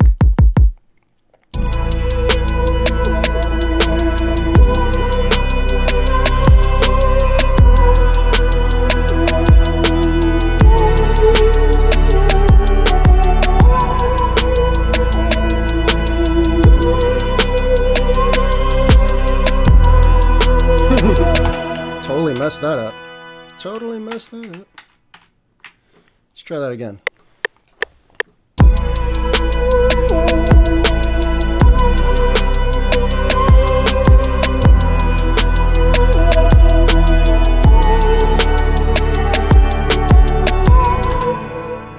There we go.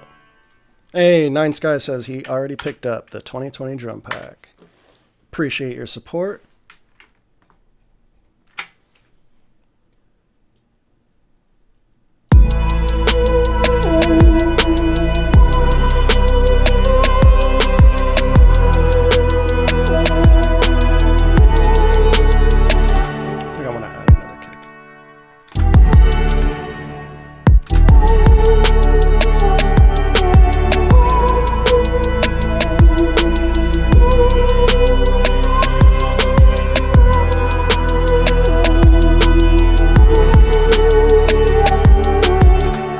that didn't work.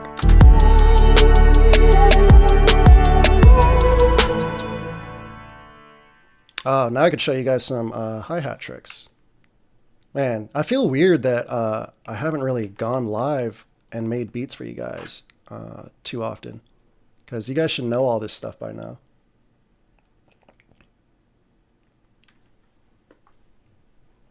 Brock says, I wonder what you think about Nick Mira and how he is handling his tutorials on YouTube. What do you mean how he's handling his tutorials on YouTube? He hasn't dropped a tutorial in a good minute. I watched his live with DJ Chop Squad DJ. That was dope. It was just dope to see them two work together. Chop Squad's from St. Louis as well. I'm from St. Louis, so that was pretty cool to watch. But yeah. Are you the same person that asked me about Nick Mira before and I forgot to even answer? Because there was like a bunch of comments at the same time. But yeah, Nick Mira's dope. Dope. Yeah, I actually did a tutorial on how he made Robbery in terms of the piano melody. Definitely check that out if you're a Nick Mira fan. But yeah, let me go ahead and do what I was doing here. Yeah, let's take a listen here.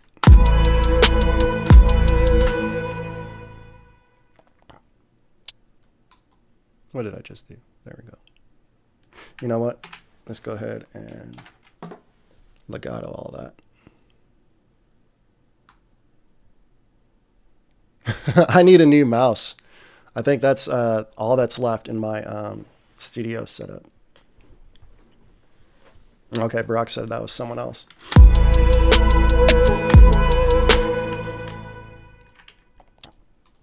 What the heck? Why are these extra long? How did that happen? Should have just gone to the... wow, so I'm going to have to undo all that. That's unusual.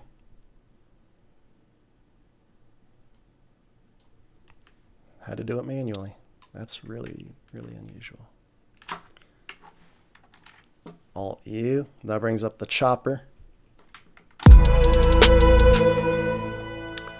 And of course you could change the speed of that.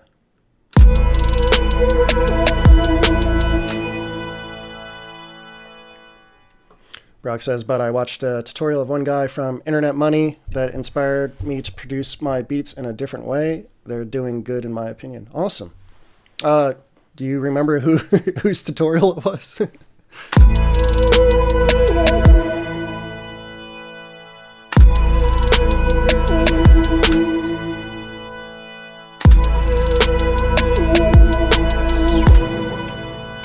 Man, I could hear my what I want to do with the rides already.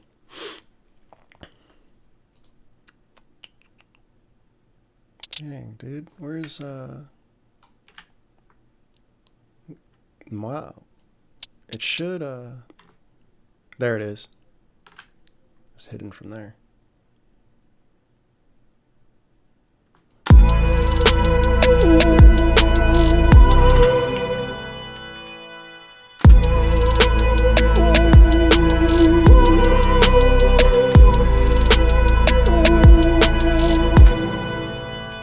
Let's lower the volume of this.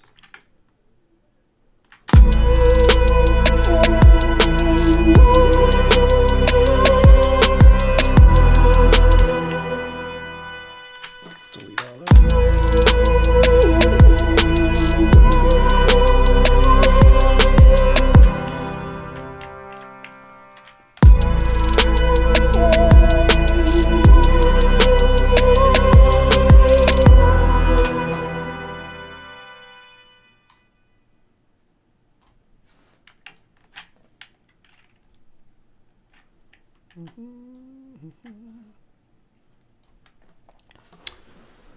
To drag that over, all I did was highlight, hold shift, click and drag. A lot of people like to use Control B, but the problem with that is As you can see here, this whole entire 8-bar length is highlighted. So if I hit Control B, it's going to jump all the way over there. So that's why I don't do that. Oh, Jesus. Redo that. There we go.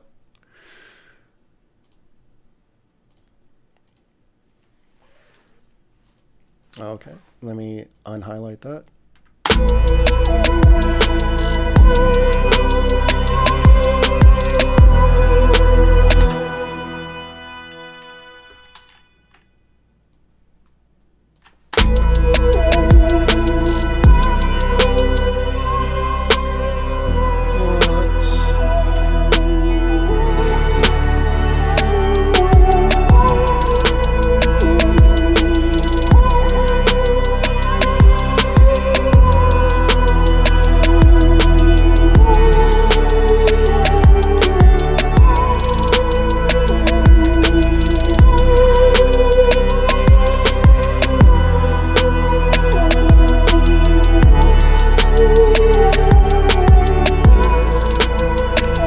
Accidentally hit Control Z a little too much.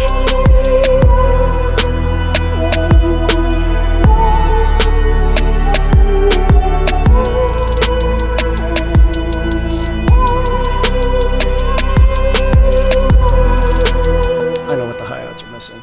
I need some pitch changes here. Yeah. Drop this boy down.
I think I'm gonna have to change this envelope. I don't think I've saved this in my yet.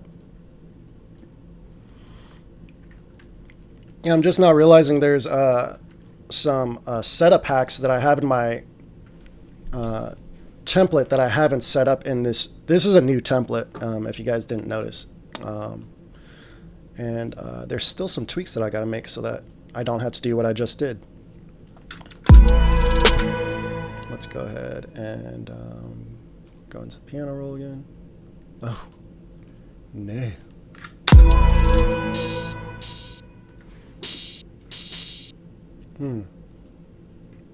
Did I turn that off?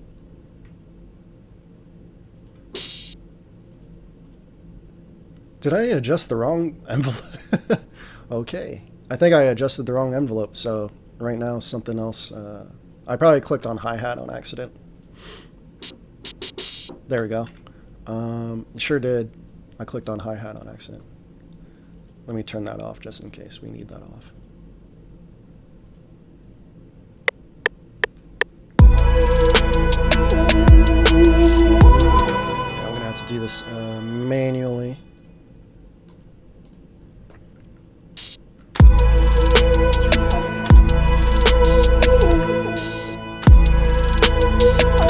There we go. Add my signature move. You can just double click that and click that button. That changes it to a slide note. I'm gonna have to change the snap setting to quarter beat and drag that over.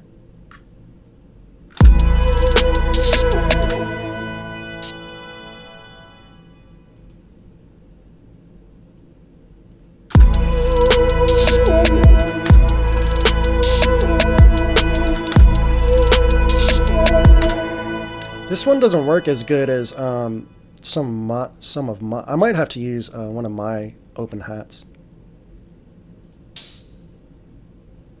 Where are my open hats? Are these mine? Oh yeah, because I originally called these rides. That's okay. That sounds dope. If I may say so myself, considering I made it. Okay.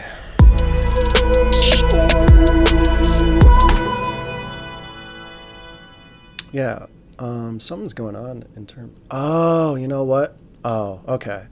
I know what's going on. Actually, this didn't turn into a slide note. Except, there we go. Now we got that as a slide note. That's why I was making that weird sound. Yeah, there we go. Now we got it. And then we could extend that back out. There it is.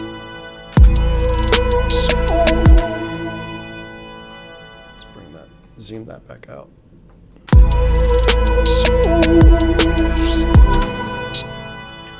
And then we're going to do the opposite here.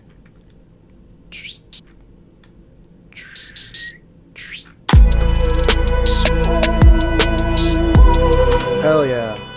That's what we're looking for right there, boys and girls. I know I had a couple females watching earlier. So.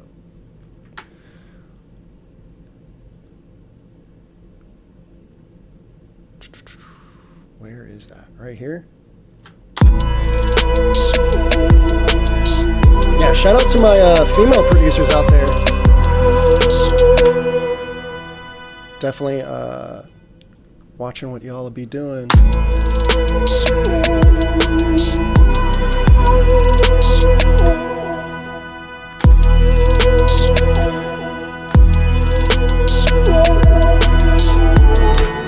it is. There it is. Yeah, normally I have like preloaded samples in here, so I can make my pattern real quick, and then I just go through my sound. So this, normally I'd be done with the drums by now, but I'm doing a lot of talking, and yeah. Let's go to tambourines. Actually, that sounded good right there.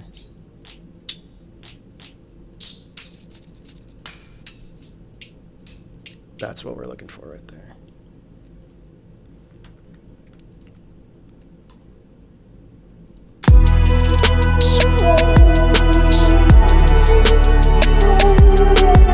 This is another one of my signatures. I always have a tambourine and a shaker to highlight the hi-hats, and that just brings more energy whenever you're working on your arrangement.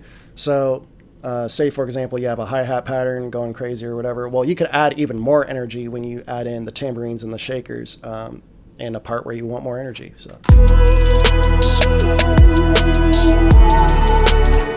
And you can hear how it's like really on the grid, so go to the wrench tool and let's shift this beat.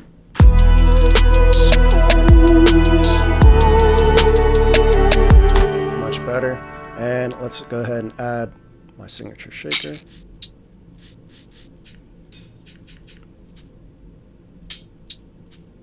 Let's try the Cymatics Shaker.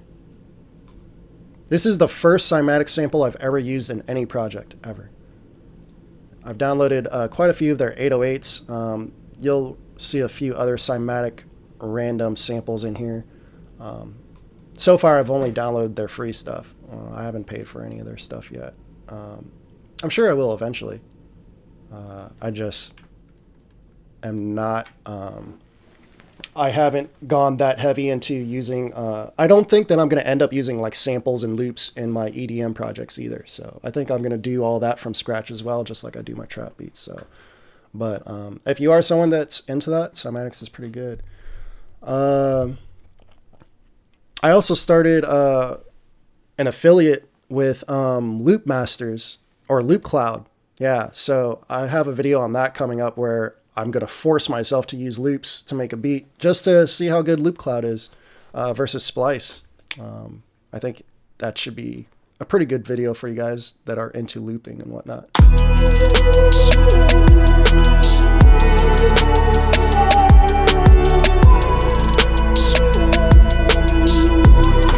that's good. So without it, with it, feel that juice, feel that extra energy. Yeah.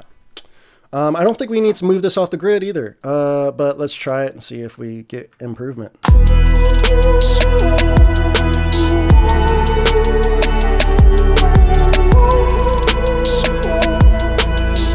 Okay, so I like it right there. You might have noticed that I was moving my mouth. You might have even heard some vowels in there, but I always do that when it comes to hi-hats and shakers and stuff like that. When I'm moving it off the grid, I'm looking for that rap pocket. So it's good to, you know, imitate flows if you're a producer, just to learn like what a rapper is looking for in terms of a pocket and being able to rap on a beat. That's why I'm never really worried about my melodies. And like, bro, you can make the corniest freaking melody. You can make like a 3-note melody and it won't matter. Like, the rapper will kill it if you get your drums right and make those pockets to where they can, you know, jump into the beat. So yeah, don't worry so much about what your melodies are doing. If like, say for example, you're not really musically inclined, get your drums right first. That's really the most important part. And then the melodies will come eventually. Like, you'll hear, you know, the things that you need to change over time. But if you want to start selling beats right away, like, you got to make your beats at least rappable. If you're selling to rappers, I mean, if you're selling to singers, then it's different. But yeah, if your drums aren't right, that beat ain't selling no matter what, no matter how good your melodies are. Yep, just some advice for you. Let's see. Let's add.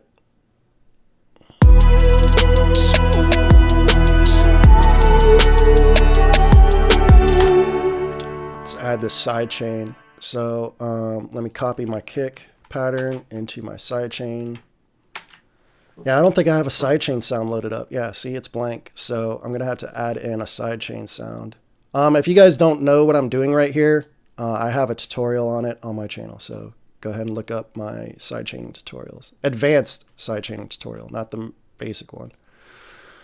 Let's see here. This should work good enough. So you can see how this fader is moving down just slightly. That's because I added this sidechain. But that just ducks the bass out of the way. And then I know that you guys that are more familiar with sidechain, you're saying, man, that's barely even a sidechain. Like, why is it, you know, barely ducking? Well,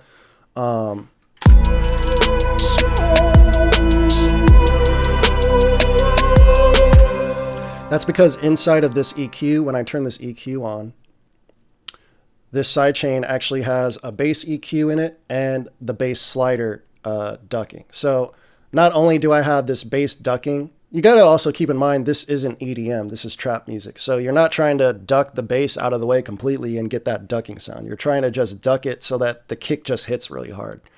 But yeah, with this sidechain EQ combined with this sidechain volume, you get a really, really clean kick. I came up with this on my own. Literally, I don't think anyone's ever done this. I've definitely never seen it.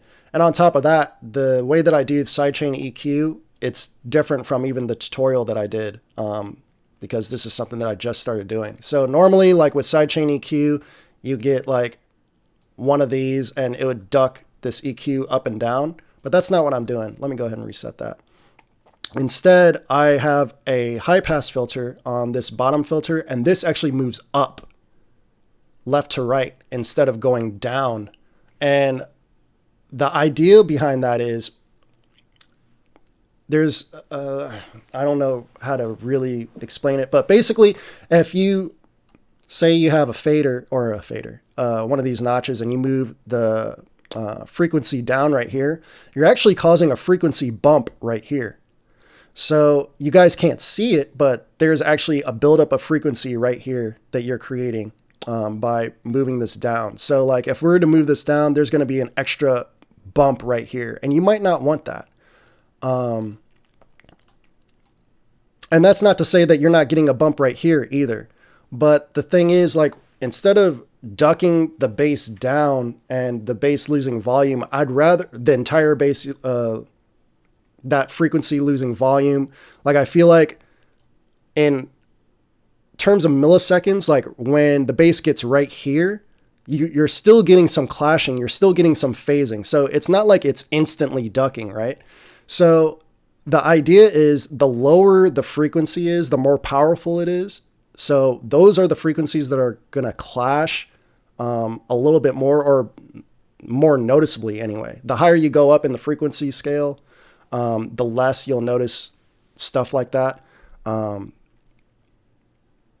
So like the idea is, instead of going down, we're going left to right. And that allows it so that the very first thing that gets cleared out of the way are the subfrequencies. So let me just play it and show you what it looks like.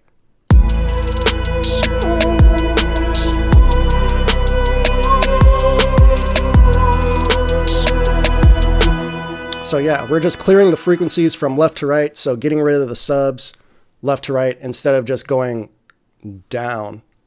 Because when you go down, there's still volume, still volume, still volume. When you go left to right, there's no volume, no volume, no volume. So, yeah, I mean, two ways to skin a cat. That's just the way that I do it. And I just noticed that the sound was cleaner.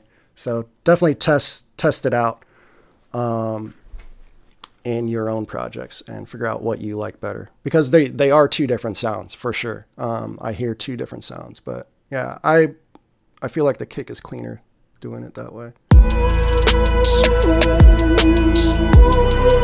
Another thing that I changed in my template, you'll notice that my kick and my bass are now routed together. So my drum bus no longer has my kick.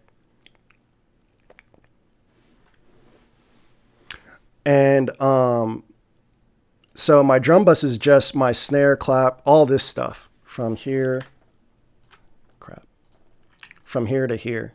That's all my drum bus. So that allows me to really control the power of the track in this one bus right here. So this low end bus is my kick and my bass. And I actually got that idea from Skrillex. He had posted his entire Ableton project, and I noticed he had not only like a band bus or an instrument bus, but he also had like a low end bus and a drop bus. And that's what this green bus right here is for when I work on my EDM projects. So the idea behind that is the instruments, your basic instruments, like for your verses and whatnot, those go into the instrument bus because you're not really pushing those as hard. You're making those more dynamic. But in the drop, you want like, you know, that sausage waveform. You want that to punch and hit really hard. And having a drop bus separate from your instrument bus, it allows you to like add more compression, add more whatever it is that you're doing in your drop to make your drop more dramatic, even if it's like the same type of instruments, so your synths and whatever. But yeah, just having two separate buses where, you know, this is like your main melody and stuff like that, and then your drop are like your crazy synths and the top lines of your basses and whatnot, and then your low end punch, and then your rhythm. And then I also have this bass bus where I can pre-mix my bass, my low end, before it goes into the low end bus where it matches out with the kick. So that's just some tips if you're getting into doing heavier mixing. But it's not necessary. You don't need to do all that if all you're doing is just making beats and posting them online. I'm just going above and beyond just to make sure that my sound stays clean and I have a lot of control over what I'm doing.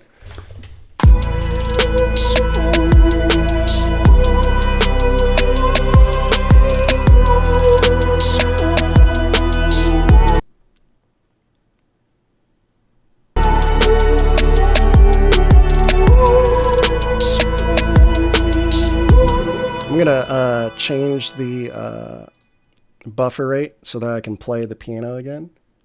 Let's go down to...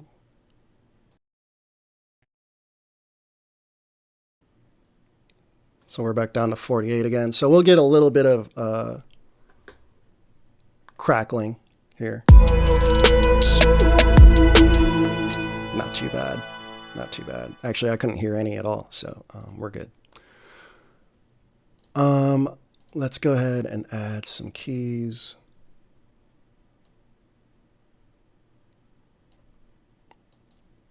Plasma bells. What the hell is plasma? Oh, it's from Pigments 2.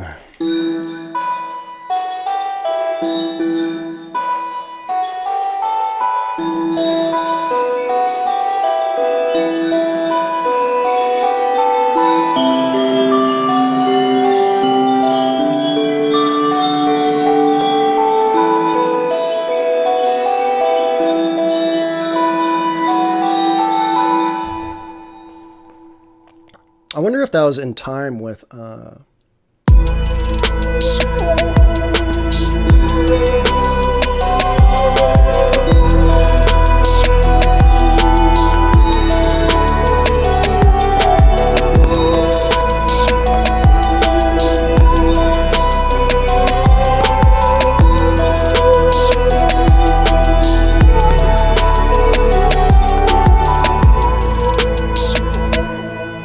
we'll just add that in.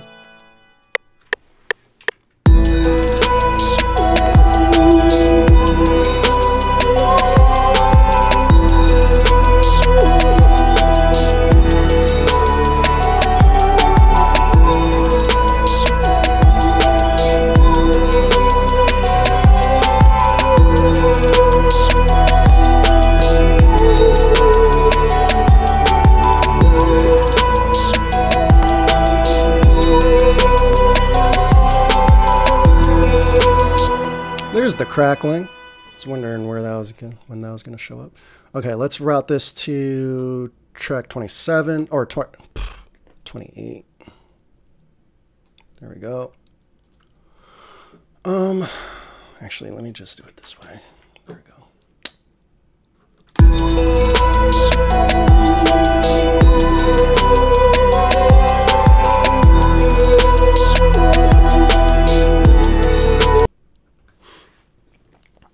Now let's find a secondary or a synth of some sort. Something ready to change it up a little bit in the arrangement. Some of you might be hearing that this is quite a mess that we got going on in the background, but I mean, we still got to mix it, dude. And also, it has to be arranged as well. It's not like all these sounds are going to be playing at the same time. So let's go to, does this even have a category called synth? No. So we'll just go to leads, even though I'm not really looking for a lead.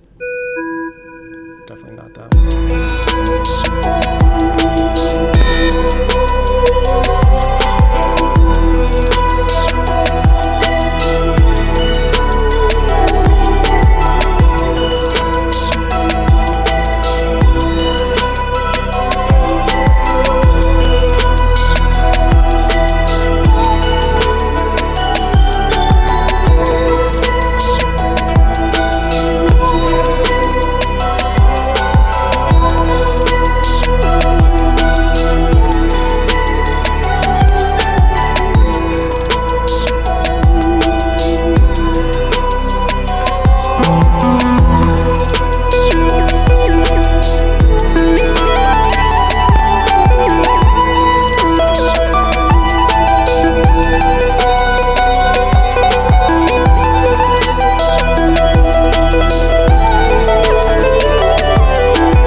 bandwidth, but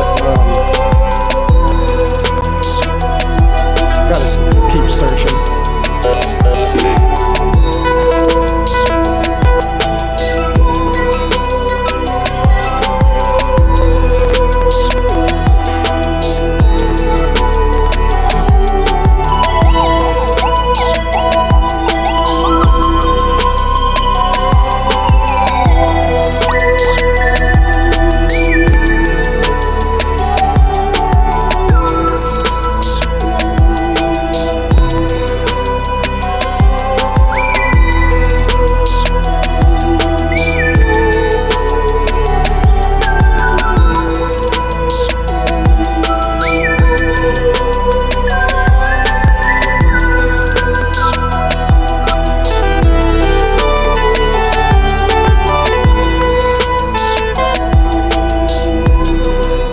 I think something that will help decide the next sound, mixing this a little bit so that we can clear some space for another sound. Let's go into, okay, we're good there. Let's go ahead and mix this down a little bit. Just a little bit. I could EQ the basses too. Yeah, let me... Oh, actually, I thought I did. I thought I did. No. No. Okay.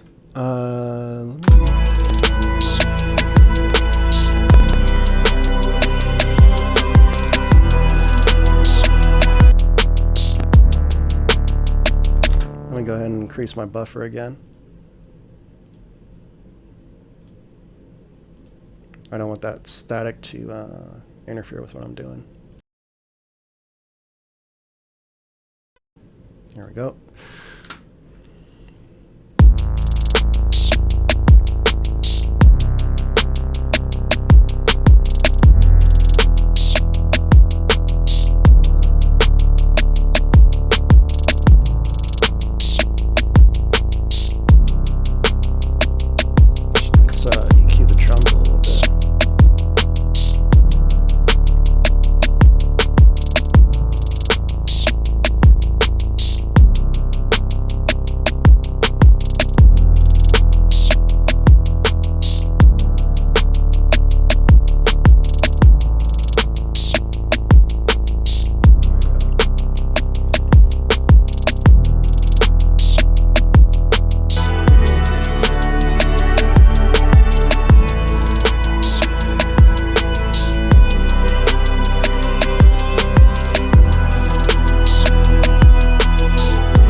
Switch my buffer back and look for another sound.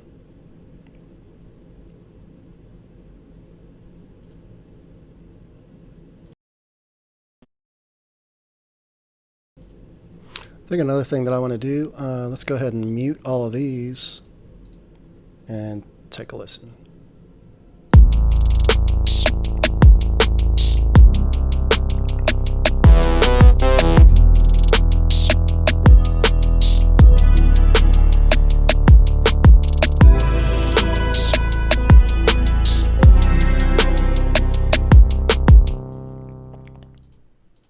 Oh no, not again.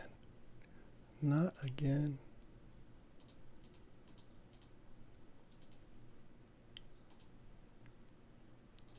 Yeah, let me turn off the bass as well. Half thinking I might change up all these melodies.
Into the instrument bus.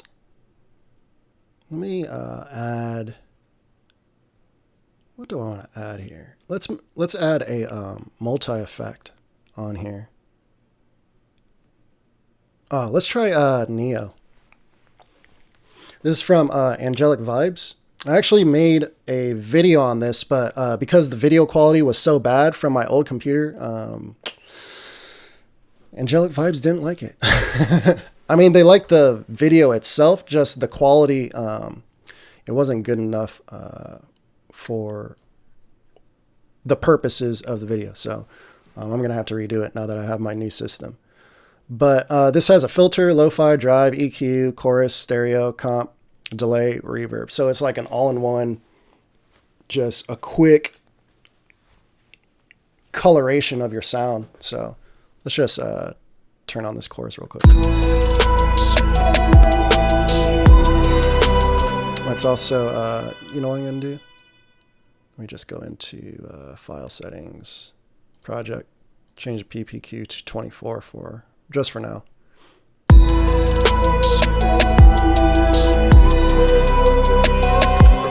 Let me not do that because I forgot that when you do that, and you have advanced looping on, it changes the loop points.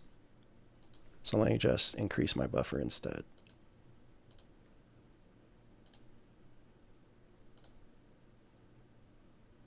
$192. Here we go.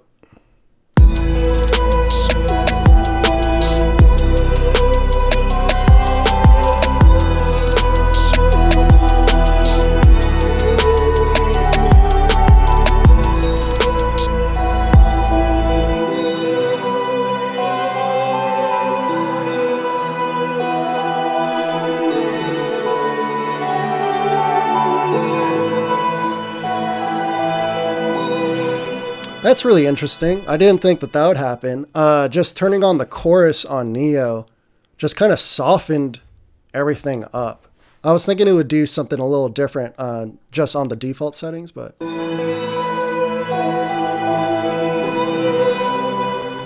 Almost sounds like, not compression, but like... It's kind of hard to describe. But yeah, it just kind of smoothed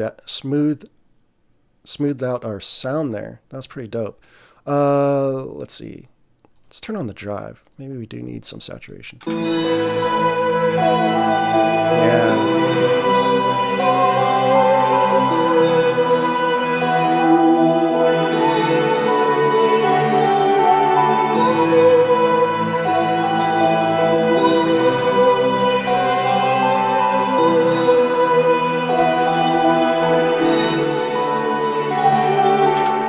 I think in the tutorial that I did, Overdrive was my favorite out of all those two. So without Neo, man,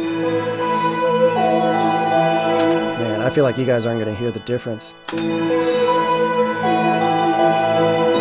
It's very subtle, but I do like the difference there. It's just a little smoother. We'll just leave that on for now. And then I also want to... Let's add a little,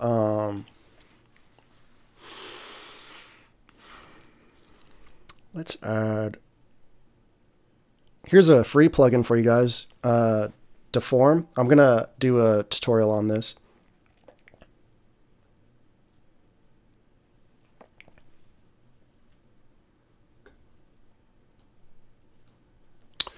Yeah, this is a free plugin from redsounds.eu. On my old system, this plugin didn't even work, but I'm glad to see that it definitely works on this system. So, can we just go crazy with it real quick?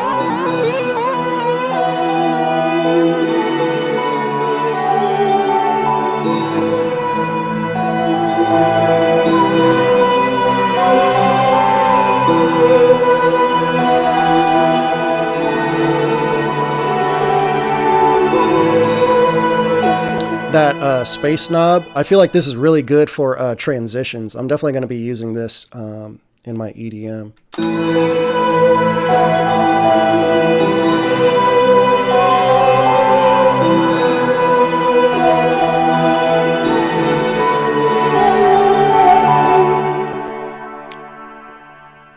I could already hear that our drums are going to punch through better because of that width knob.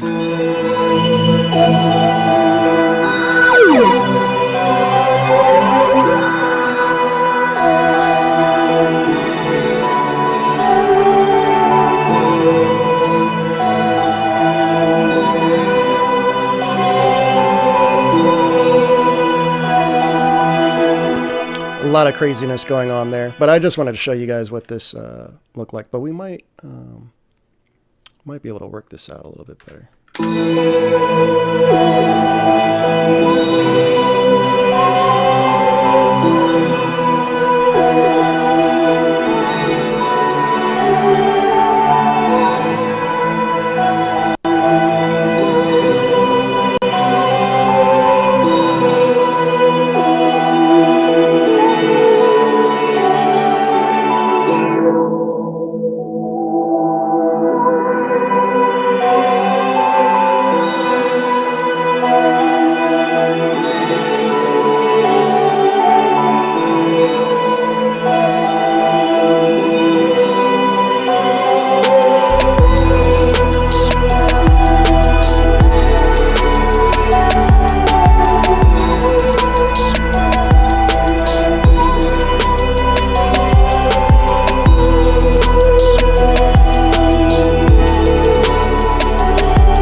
SLP says, yeah, most courses do that. I use chorus all the time.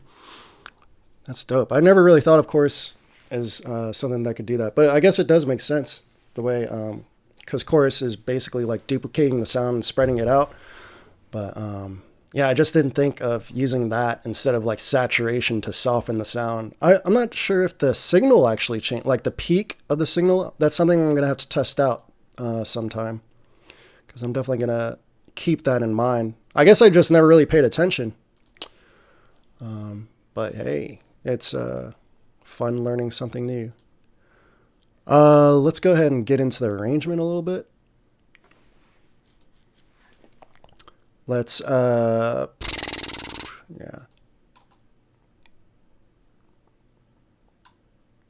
Split by channel. Don't need the sidechain. Well, actually you do when in song mode. Song mode. Let's highlight the snare and drag that out. Drag that out. And let me burn all of this. Well, really it's just the snare that we need to burn. Burn the pattern. There we go. All right. Let's go ahead. What the heck? It didn't work. I don't know why that didn't work.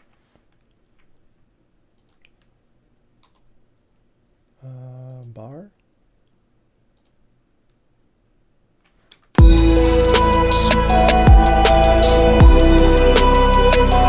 Just keep it like that for now.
That's what I'm looking for. Oh, undo.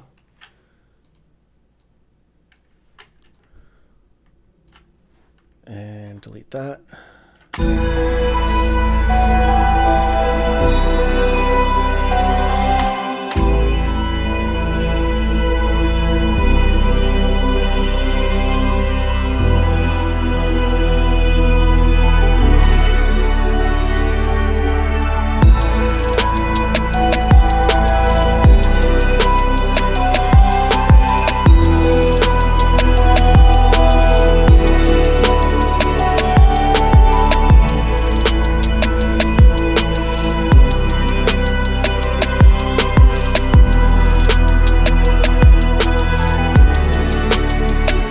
Yeah, I think normally I would have an 808 come in right there.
clicking has been off this entire stream.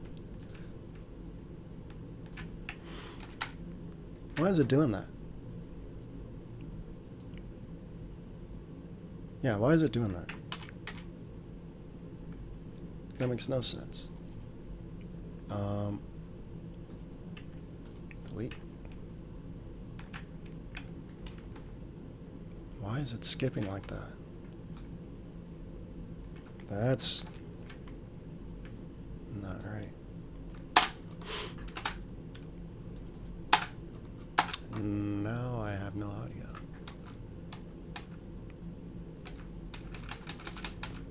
Oh, something just went wrong.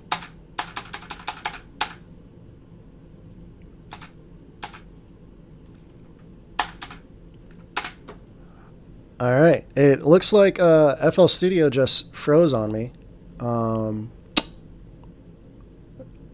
Well, I can't say it froze on me because I'm still able to control everything, but I can't press play.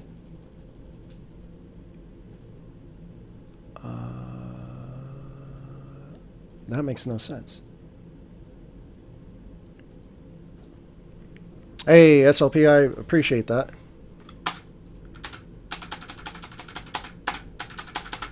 Let me go ahead and save this project and reopen it. Save as 5. And yeah, let me try and reopen it.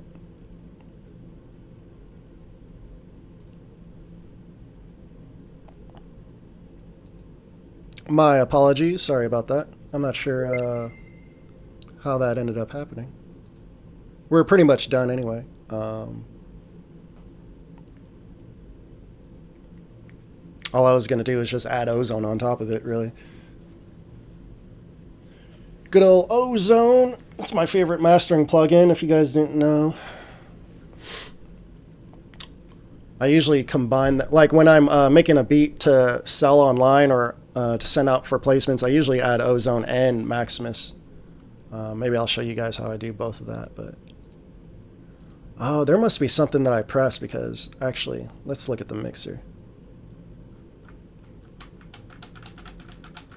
Wow, I don't know what's going on. The audio is not playing.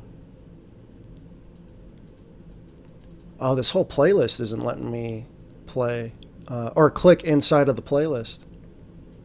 Oh, there it is. I just clicked there. Are you guys seeing any settings that I have clicked in that shouldn't be clicked in? This is weird. I've never seen this before. Let's open up a different project and see what happens.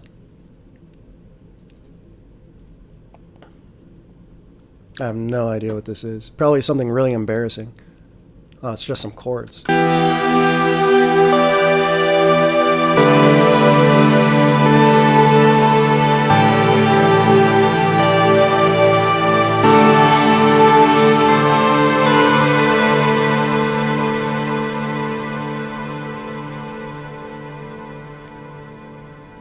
Okay, I noticed that.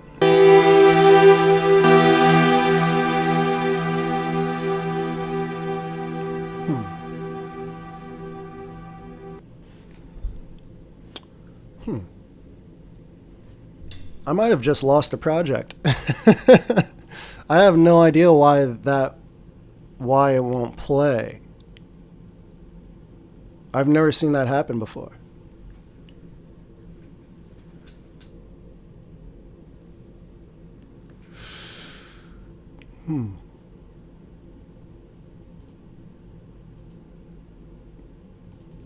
That's really weird. Oh, hold on. I think I just figured it out. Oh my god. What's wrong with me? Yeah, so that play cursor was like, who knows? But yeah, we fixed it.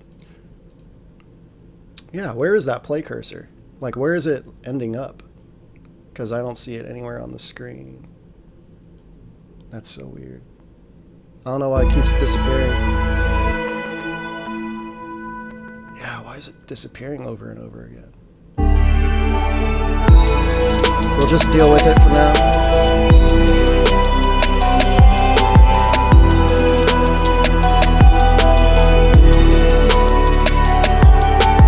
Anyway, so you can see that we're clipping on the master bus, but that's, or master bus, on the mix bus, and that's okay because the mix bus is going into my wave bus, which is the main wave file that I sell. And then inside of the wave, you have a basic EQ, just cutting off the highs and the lows. I might adjust that here in a second. And then soft clipper at default settings, which I might adjust in a second. But let's go ahead and listen and make some adjustments here. And let's go ahead and highlight the chorus, which is right here. Come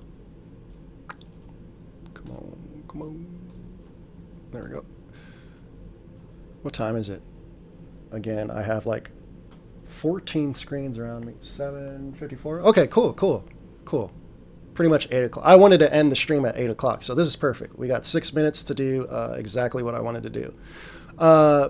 So yeah, let's loop the chorus, and I'll show you guys how I would master this.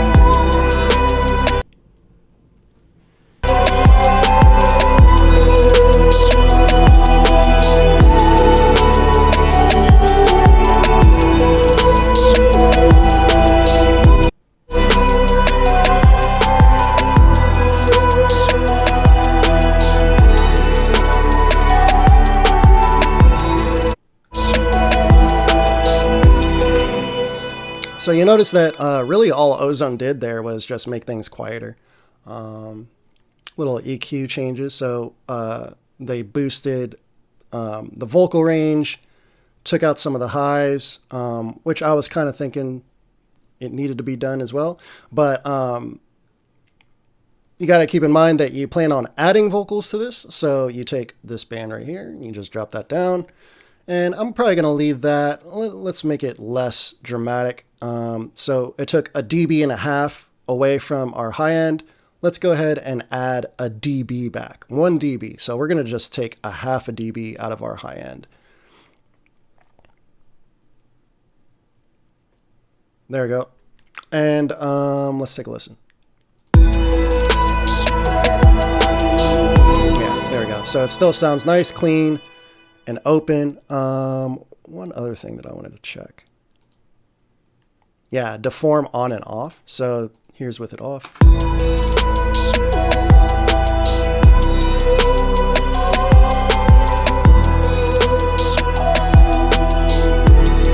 And then with it on.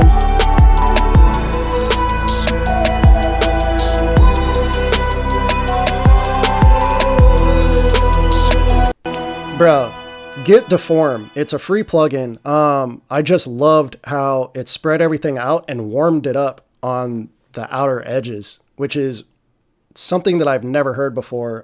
Usually I widen it and, you know, it just gets widened and kind of sounds thinner or whatever.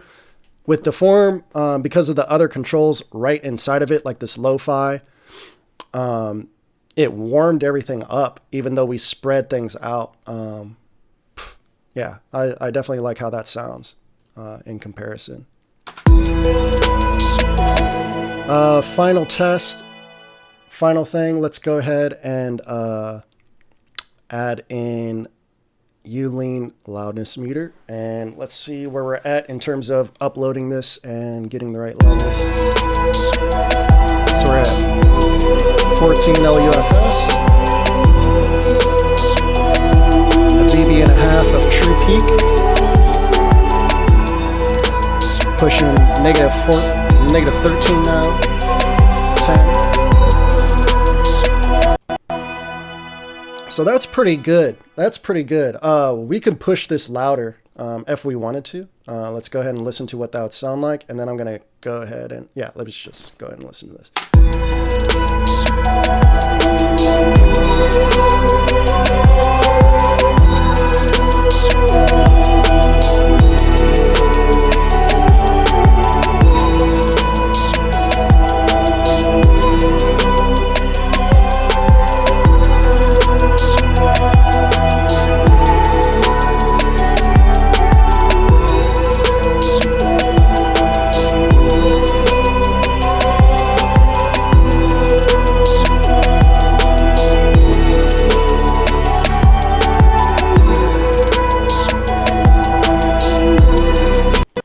And I think that should be right where I want it.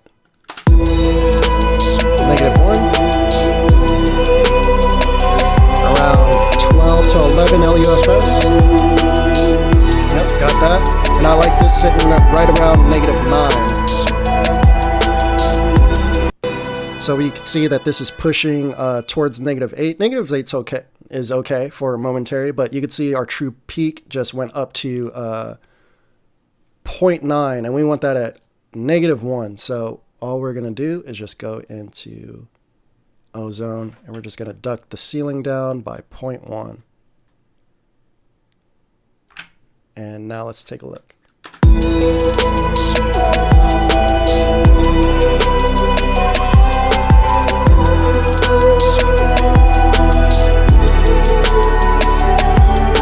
going to put it back.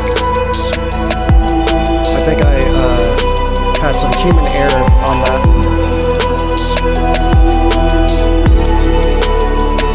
No. Let's see what happens here.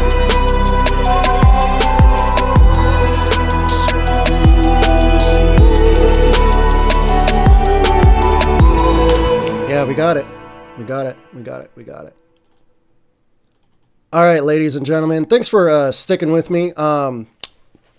I guess I would rate this beat a 5 out of 10. Definitely, I'd say my average beat is usually much better than this. But, I mean, you guys have heard my beats on my beat channel. So you guys are familiar with what my beats sound like. I think the next time I go live will be Wednesday or Thursday. I haven't decided yet, but either way, on Wednesday, I think I'm going to edit this video down for you guys to watch on the main channel. And depending on how many views that gets, I might do this more often in terms of adding it to the main channel. But if not, it is what it is. Definitely drop a like, comment down below if you have any questions, and I'll see you guys in the next one. Peace.